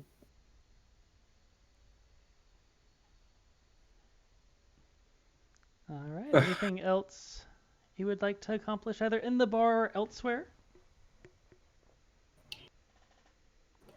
I mean, I guess we can like walk out to the bar to see what there is to see. But I imagine it's starting to get late. I'd say I've probably been hanging out, drinking, enjoying some meat, and watching Tomo fail at a card trick for 15, 20 minutes at least. Sun's probably either set or just on that last little bit of cusp. Okay. There's one thing I would like to do before we go. And it's as we leave, I'd like to listen into the conversations near the ogre. Absolutely. Because he's by himself. There are a couple of people by him that seem to be talking to him. Yeah. Perception check? Are you wanting to like engage in it or just kind of like passively? To engage with him. You want to engage with him? All right. So sitting, we have the ogre, and then on one side of him is a human woman, probably mid 30s ish, and on the other side seems to be a halfling man, and they are discussing different theories of magic items. As you come up, the halfling says, I've heard of gloves that give you the strength of a giant. Or is it a belt that gives you the strength of a giant? I don't know. There's something out there that gives you the strength of a giant, and I'm tiny, and I want it. Oh, hello there. Oh, good sir. I heard you talking about gloves that gave you the strength of a giant. Have you heard of anything that restores memories? Restores memories. Sure there's some spells. Sure there's some magic out there that can do that. That area isn't necessarily my forte. I'm typically the seeker of items and powerful artifacts. So Kit nods his head again and looks down to notice that Caboodle has run off his shoulder to the ogre's mead.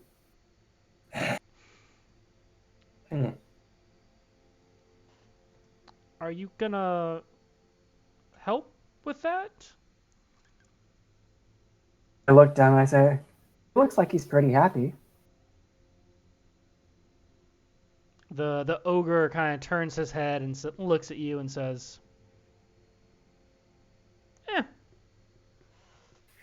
one more mead, please. I like this ogre. I like you too, little one. And he kind of like gently pats you on the head.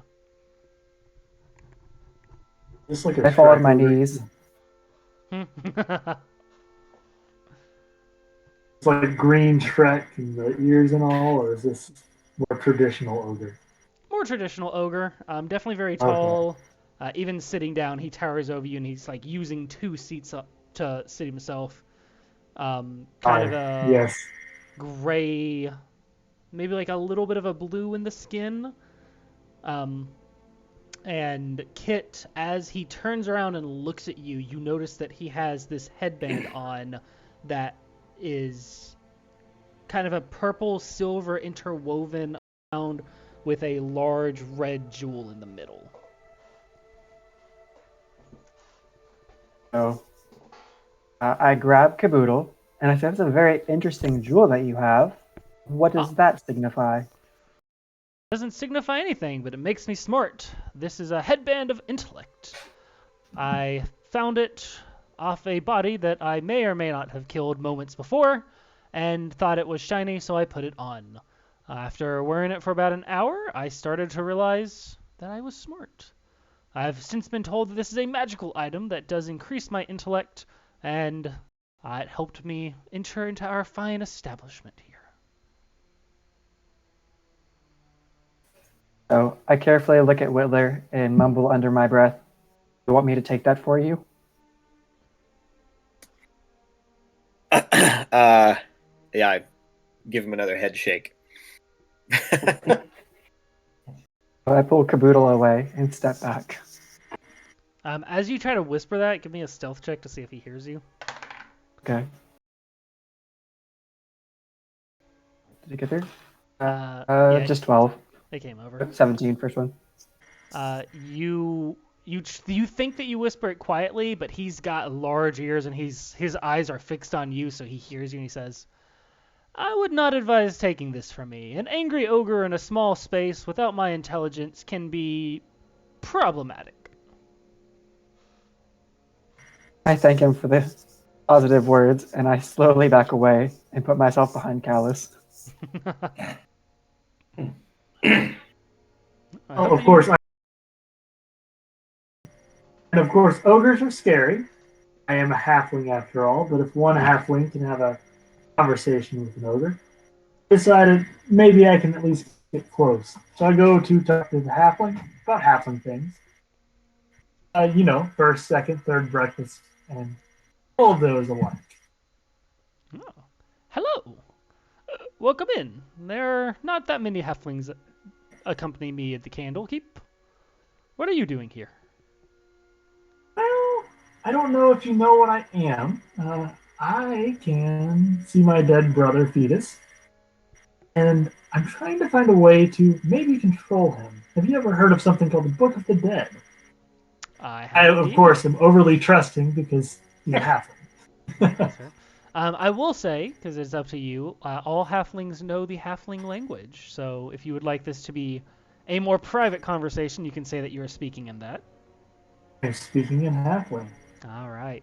And then in halfling back, he does respond, "Yes, I have heard of it. It is a very powerful tome. I have heard rumors of both knowledge and a magical item, so I am always, of course, intrigued. I have never requested it, for it is not one that I am particularly interested in, but if it's going to be here, it's going to be here." Awesome.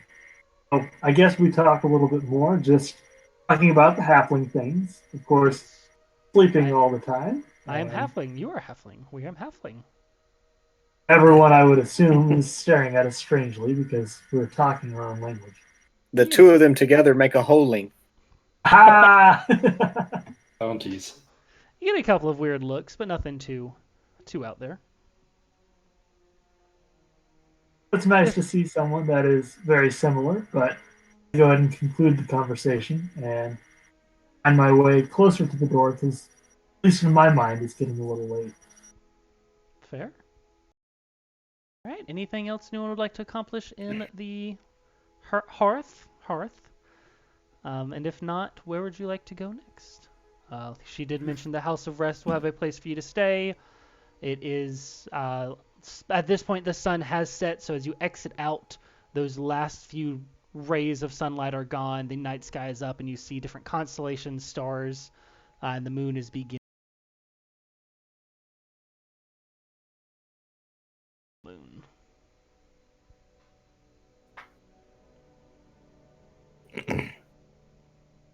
So, friends, where to next?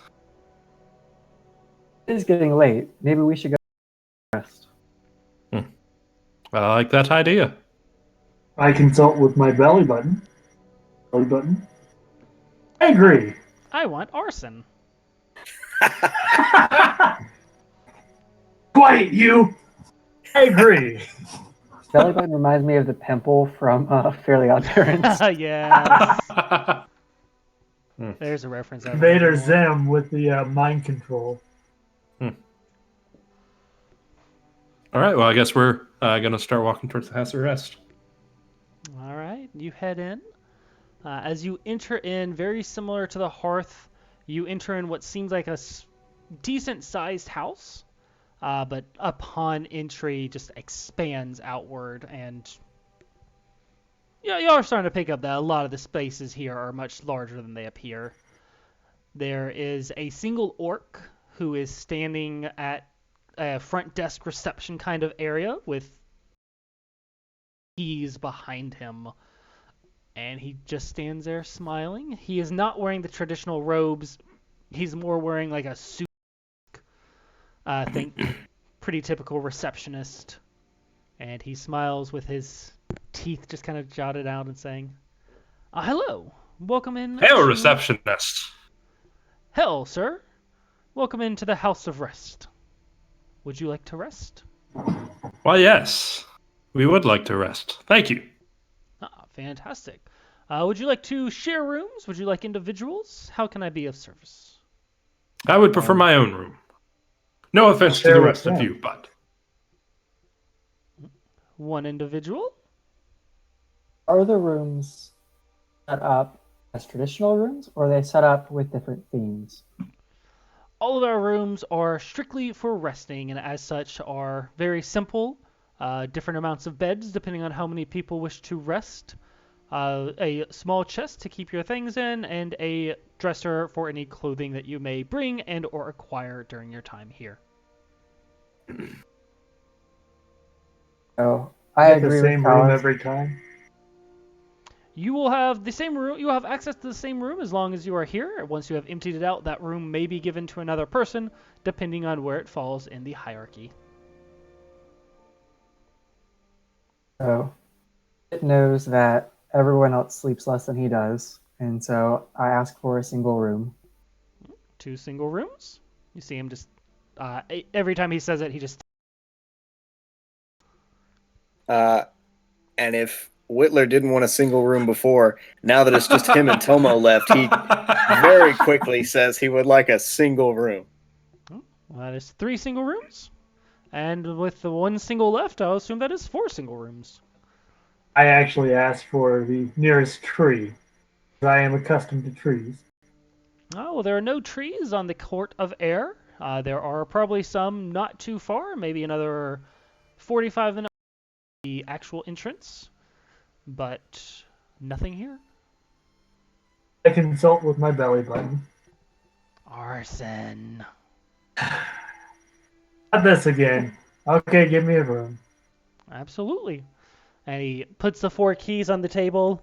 You'll notice that they are each labeled with the floor and door that they are assigned to. Looks like each of these keys are, conveniently enough, on the 3rd floor.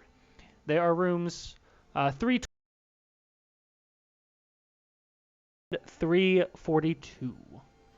You'll go up to the 3rd floor. Even numbers are on your left side. Right numbers are on or odd numbers are on your right side. And enjoy your stay. Why, thank you. Oh, So- do you guys have a preference on the rooms that we get? I just 2319. I just grabbed the first key that was there and started walking up. I grabbed the one for 342, so I don't wake anyone with my light slumber. All right. I'm not going to pretend to remember the numbers I just said, so we'll move on from there. It's easy enough to locate the rooms. You each follow the path, either right or left, find the correct room. You enter in the key, and it opens. And you're seeing that these rooms, the doors themselves are only about a foot apart. So in your mind, you're thinking very like thin, straight rooms, but as you open up, it's not lavish by any means, but it's probably, they're each 20 by 20 feet, so they're decently large rooms, 10, 15-foot ceilings at some points, a big canopy bed, and then, just as they said, a dresser and a chest for any possessions that you have. The windows, although they are on the opposite sides of the building, all happen to overlook the ocean somehow, magically. I'm adding my room key to my equipment on the character sheet. Perfect. Just make up a room number. It's 30 something, right? 2319. 2319. All right. Does anyone have anything they would like to do before resting? Not really. I'm imagining the Pokey Center song going. Dun, dun, dun, dun, dun, dun. Well, your night goes through fairly quickly. It is peaceful. The bed is comfortable, and the sound of the ocean lapping in helps you all fall asleep and fairly easily. Callus, I need you to give me a just straight Constitution check. So roll a d20, add your Constitution modifier. 21. This will be at disadvantage.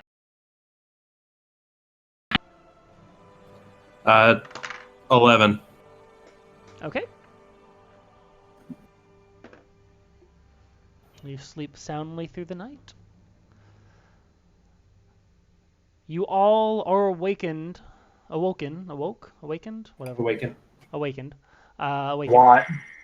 By the sunlight coming through your window. It is a beautiful morning. You've all slept well. On D&D Beyond, you can use the long rest feature if you use any abilities, which no one did, so it doesn't actually matter. Callus, you wake up kind of dreary. It's your first night's sleep on dry land, so it's a little different, not uncomfortable, but just unusual. And you kind of toss and turned at one point in the night, and you thought you heard it seem like much, so you ignored it. And as you wake up, your eyes open on the little bedside table, where the night before you left nothing. There is now a small stack of papers, as well as two vials filled with some kind of red liquid. I would like to pick up the papers and read them. All right. See what they have to say. The first letter. The first one that is 4 envelopes that are sealed with this M.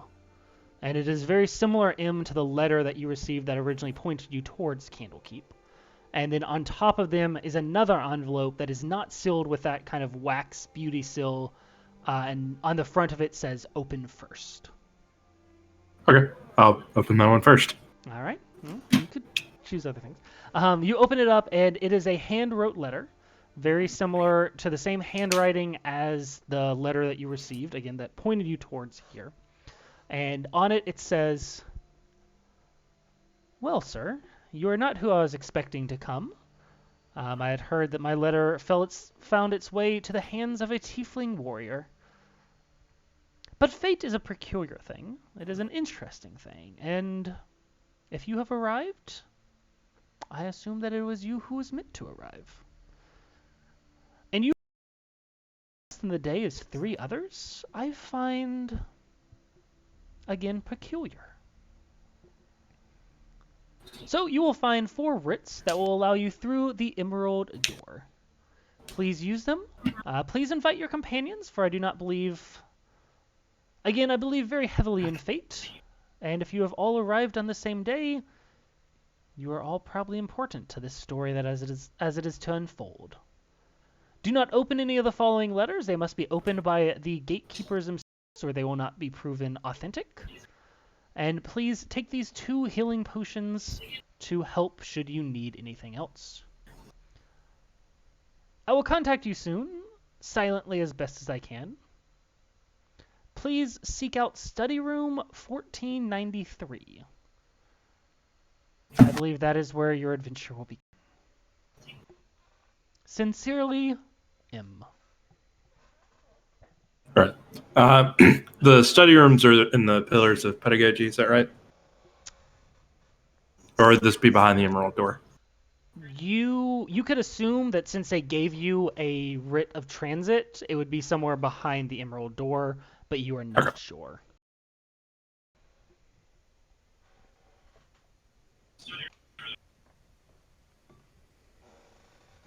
All right. Well, those and kind of put them in my bag, and walk out to meet the others. All right. Everyone else, you awaken to a fairly typical day. Your rests were peaceful, and you wake up recharged and rejuvenated for whatever lies ahead. Do I see any of them when I walk out, or? Presumably, you rested all about the same time, so unless somebody has a reason not to, they'll all be heading down, except Kit, who would be resting for less than the rest. Lakalis, how did you sleep? Well, it was quite different. Not being underwater, but it was not the worst sleeping I've ever had. But yes, friends, I have great adventure for us today. We shall head to the Pillars of Pedagogy. Friends? I slide out behind him, of course. If you haven't caught on, I act like a little brother. Yes, and we should hurry. I have secured a study room for us, and we shall head off on an adventure. Do you have a question, Robbie? In terms of walking speed, does that affect us right now? No. Walking speed is primarily combat-based. Well, I think it means that Tomo and I have to take 2 steps for every one of y'all. Keeping pace. If nothing else, we're probably walking slow enough for y'all to keep up. Ouch. I'm excited to have friends, and so shouting, well, I guess whispering, I'm just like, yay, friends! And I run off towards the pillars of pedagogy. All right. Arms behind my back. I don't know where I'm going. I just know that's what my friend just said. I say to Callus, you've already secured a room? Yes, indeed. It pays to have friends in high places. I run back. Friends? Yes, indeed. For now. And I'm going to head off towards the Pillars of Pedagogy. All right. You each travel that way. It's just walk into the other side of the Court of Air. Very large buildings, easy enough to see. And you get there with no problem. And just like other days, you pass, or just like the previous day, you pass. Now, instead of everyone being out in those orange and yellow robes, you definitely see more people in more common clothing.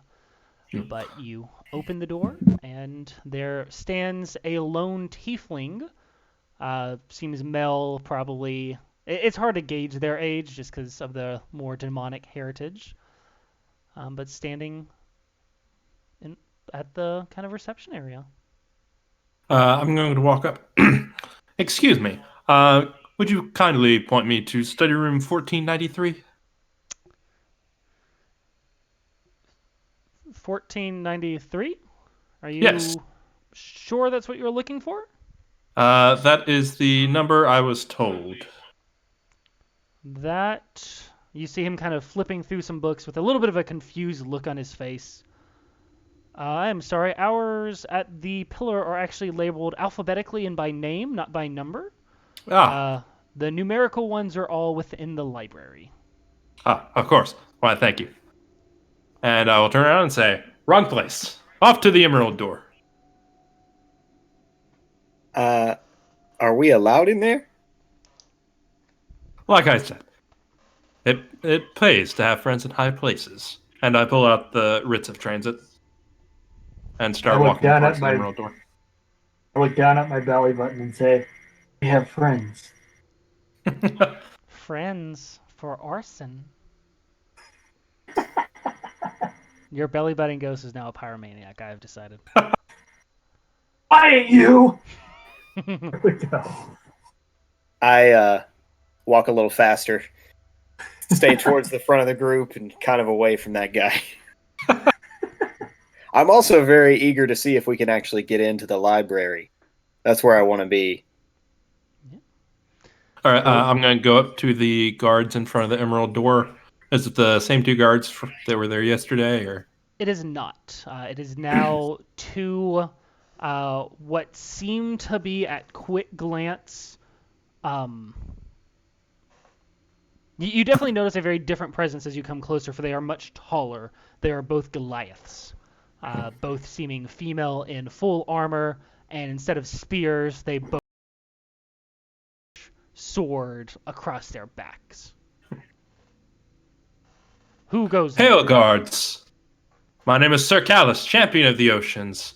Me and my colleagues would seek entrance into the library. I believe these writs of transit should grant us passage. And I hold up the 4 writs of transit unopened.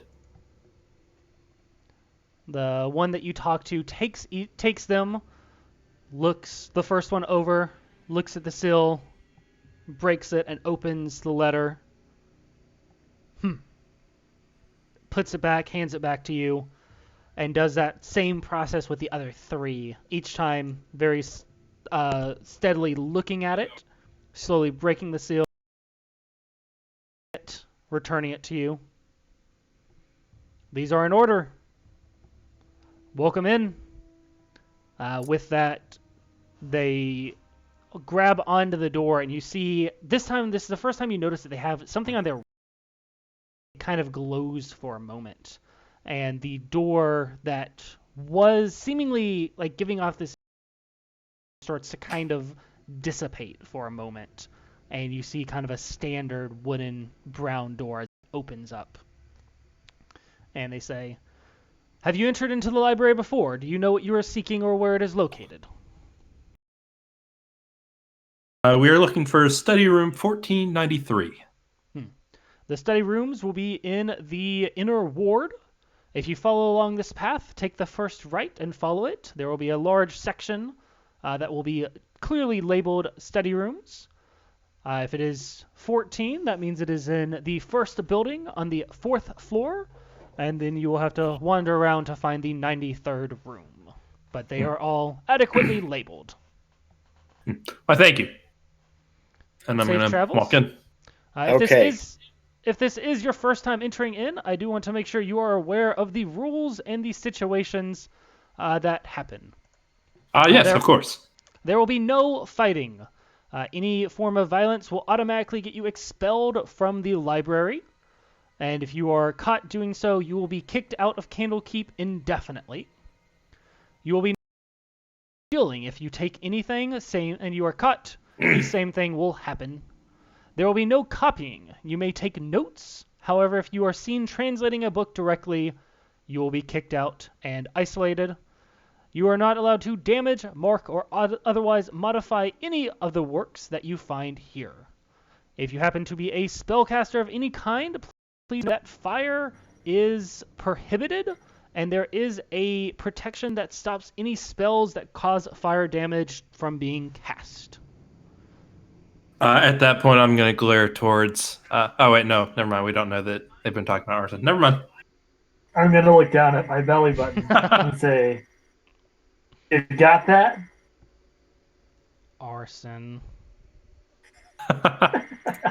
Okay. Witler is now vibrating. This is now one of his best friends in the world. Also, really speak giant, don't they? Generally, yeah. Okay. I want to just to kind of set a good first impression and maybe get in their good graces and also show off a little bit. I just greet them in giant as we pass through. They respond back. Or what do you say? Just a general greeting? Yeah, just whatever greeting is conventional. All right. They respond back in giant, and it roughly translates to, "Welcome in, man of culture. Enjoy your stay." I'm going to attempt to do the same. Attempt being the key word. You hear them talking. Don't know the success of that. You hear them talking. You can give a performance check. Let's go.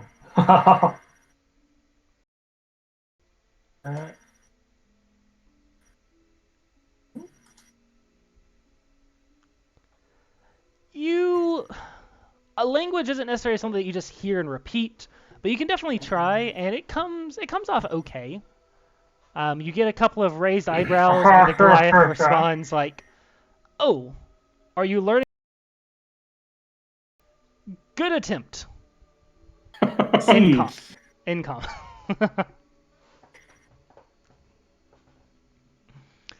All right, y'all continue in. With that, we're gonna go in and start following their directions to go towards the study room.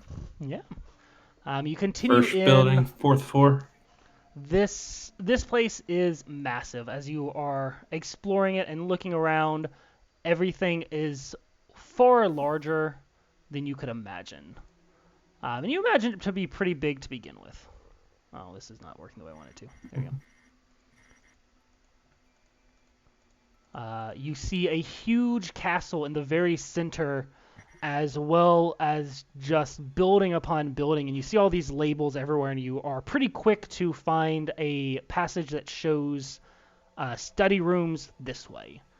And it has a lot of other ones, and it seems like every block of wood has the same thing in multiple languages, which is really good. Anyone who can read any language you can read is somewhere on this sign in some way. You follow off the path, following the study hall 1, and eventually find your way to a series of buildings, each one kind of stacked on top of each other, that just says study room 1, and then behind it study room 2, and you see 10 different study room buildings. All right. Well, we'll walk into study room 1. All right, you walk into study room. Here it is, friends. You walk into study room 1, which again is a cylindrical kind of building just stacked straight up. And as you enter in, the main foyer has a single door on the backside and then a rotating staircase going up. And you're picking up on this whole extra-dimensional space idea, so you know that even though there was no physical room behind this building, you assume that if you open that door, it'll just lead into that. Yeah. All right. You transcend the staircase past the first door, kind of take a lap around. You pass a second door, take a lap around, and it has a number 2 on it. A third door, and then eventually you come to a fourth door. And as you look up, you see there's probably another 5 or 6 floors above you. All right. Do we need to roll like any kind of check to see how winded we are? No, it's a few flights of stairs. Even the wizard can handle it. All right. Ooh. All right. Well, I will open the door to the fourth floor. All right. You open it up, and it automatically, you can see the space expanding beyond it as this hallway just apparates out of nowhere. And you look to your left, and you see door 1. And you look, the next one down is 3. You look to your right, and you see door... Next one down is 98. So you assume left hand is odd ascending, right hand is even descending. So we're still going to have to walk to the end of the hallway. Still going to have to walk to the end of the hallway. All right. Well, we'll start walking towards the end of the hallway. All right. You travel down, and the doors themselves are only spaced about a foot or so apart, so it's pretty quick. It's not too far, maybe 100 or so yards to get from where you are to the end, maybe a little more.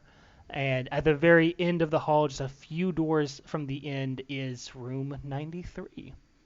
And as you get there, you do see... Actually, no. Never mind. All right. Yeah, no, you wouldn't see. All right. Well, I will open the door to room 93. Okay.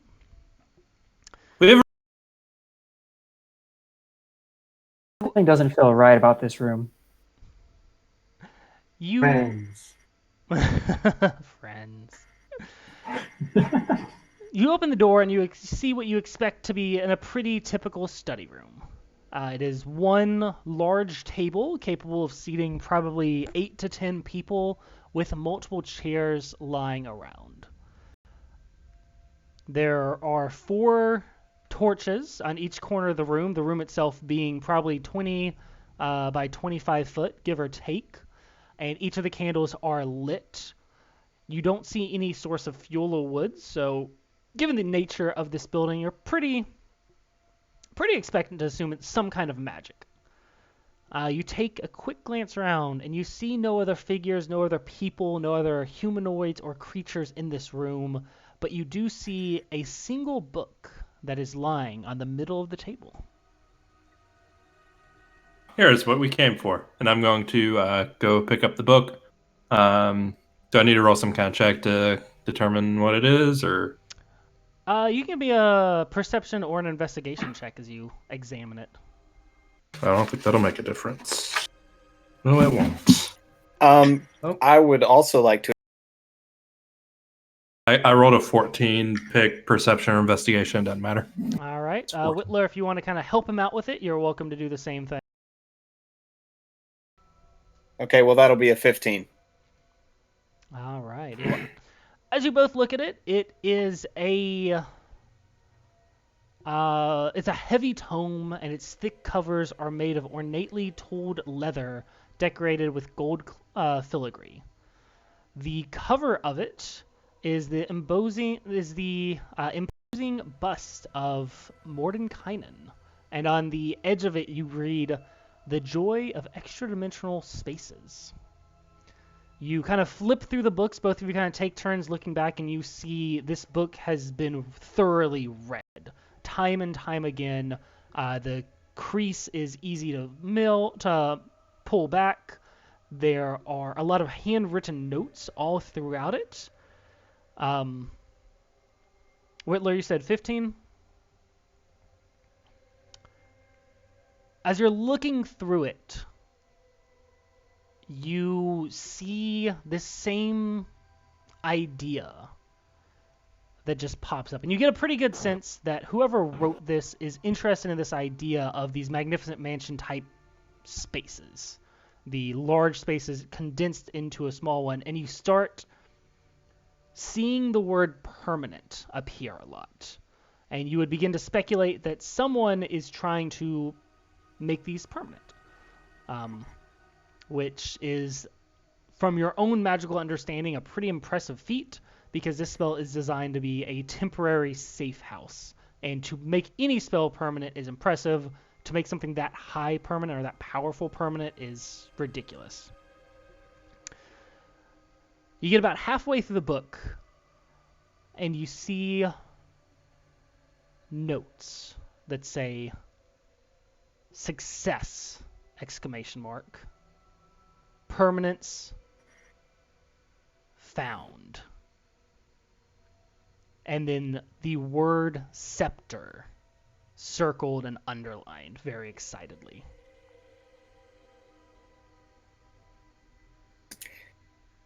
Is there any chance that I would know of a scepter that could do something like that? History or Arcana check? Is this one of those history checks where I can add double my proficiency bonus because of the gnome thing? We'll say yes. Okay, cool. So that'll be 18.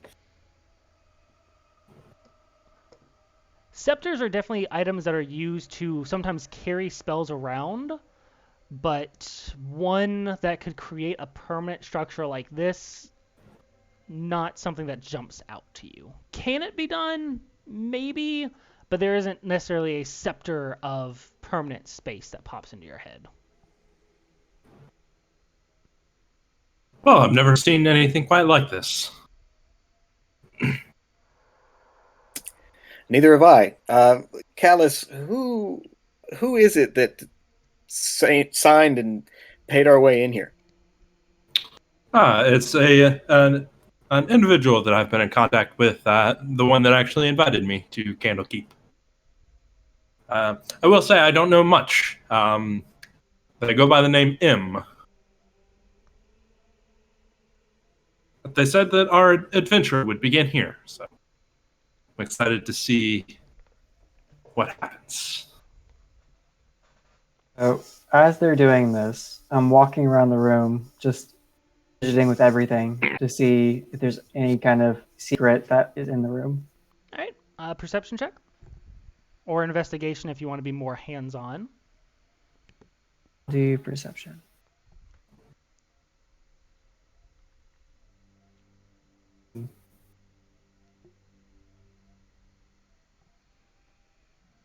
see. Computer's going slow. Technology.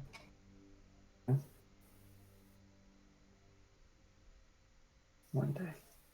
All right, it's showing 17. 17. Plus 5 is 22.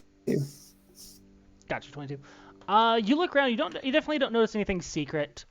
You do notice that there is kind of a line that has been embossed onto the concrete ground with small sigils walking around it. They don't seem to be glowing or anything. So I'm going to call out for Witler. Say, Witler, you know what these stand for? Okay, DM, do I? Arcana check. Okay. Oh, 24. 24. This is the very similar. You've studied some high-level magic, even though you aren't quite capable of getting there yet. This seems to be the baseline of some gateway, some door. Typically, these use some kind of keyword to open and close them, but nothing about this actual figure shows you what that might be. Okay. And also, conjuration magic is supposed to be my specialty, so this would fall in that category, right? Truth, yeah. Okay. Anyway, I relate that to the other three guys. Interesting. I'm going to pull out the letter from M and pass it to Witler. Do you think any of these words may be the keyword to open the whatever door? And I'm very excited to see if we can make anything happen with this, so I read the letter out loud. You read the letter out loud. Nothing. Okay. And my curiosity is getting the best of me, and I say to Callus, what about the other letters? There were about 4. I believe they were just the writs of transit, but I don't see what harm it would do. I'll pull them out. Is there anything interesting on those? You give them a quick glance, and not so much. They seem very standard, very normal, boring office paperwork of the council has something along the lines of the council has decided to give this individual entry into the through the emerald door and allow them to traverse as they see fit. Just straight intelligence check, Witler. 13. Something's sticking out to you. The word scepter had no context on that page, but it seemed very important. Uh-huh. Okay. I say to the other guys, I still have a crazy or two, but I need to warn you, if we can find a key word to this, we may activate some powerful magic that does some trippy things. Are you okay with that? Of course, I believe that I was brought here for a reason, as we all were. I will always trust my one friend. I get a little overeager, and I go ahead and just start blurting out some words I see on the page. Starting with the word scepter. As soon as Tomo says the word scepter, that slit in the ground bursts open with some arcane energy, seemingly some form of doorway. And you notice that as soon as it opens, it begins to start to diminish. Fascinating. I'm going to grab the book, add it to my inventory. I'm going to grab Tomo and throw him at the hole that is slowly closing. Give me a strength check. Okay. Let's see.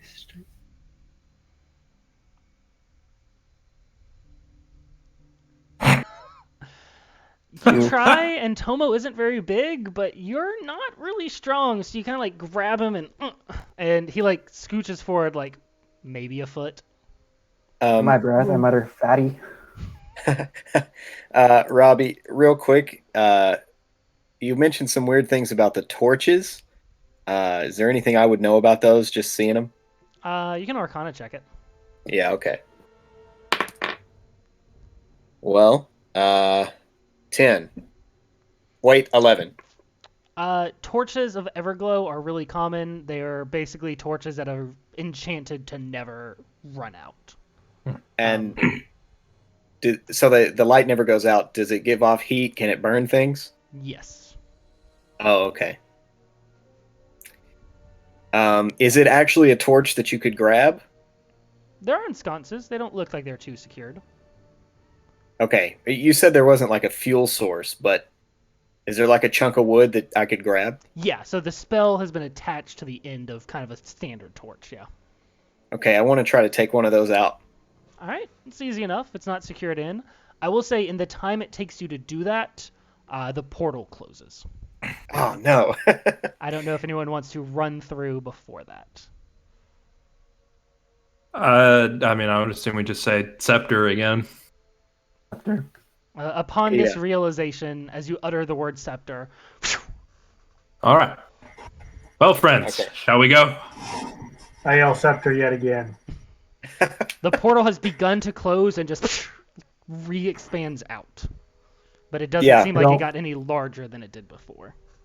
So Kit doesn't want to, but Caboodle hops off of his shoulder and runs inside. So I chase after him. Let us go, friends. You each step forward one at a time. The space in front of you, the steps that you've been taking have definitely felt like walking from one space into a continuation, but this is walking from one space into a completely different one. Your body feels thrust forward, and you all open your eyes, and you're in a hallway. You see a frustrated-looking figure standing right in front of you, and with that, we will call it a session.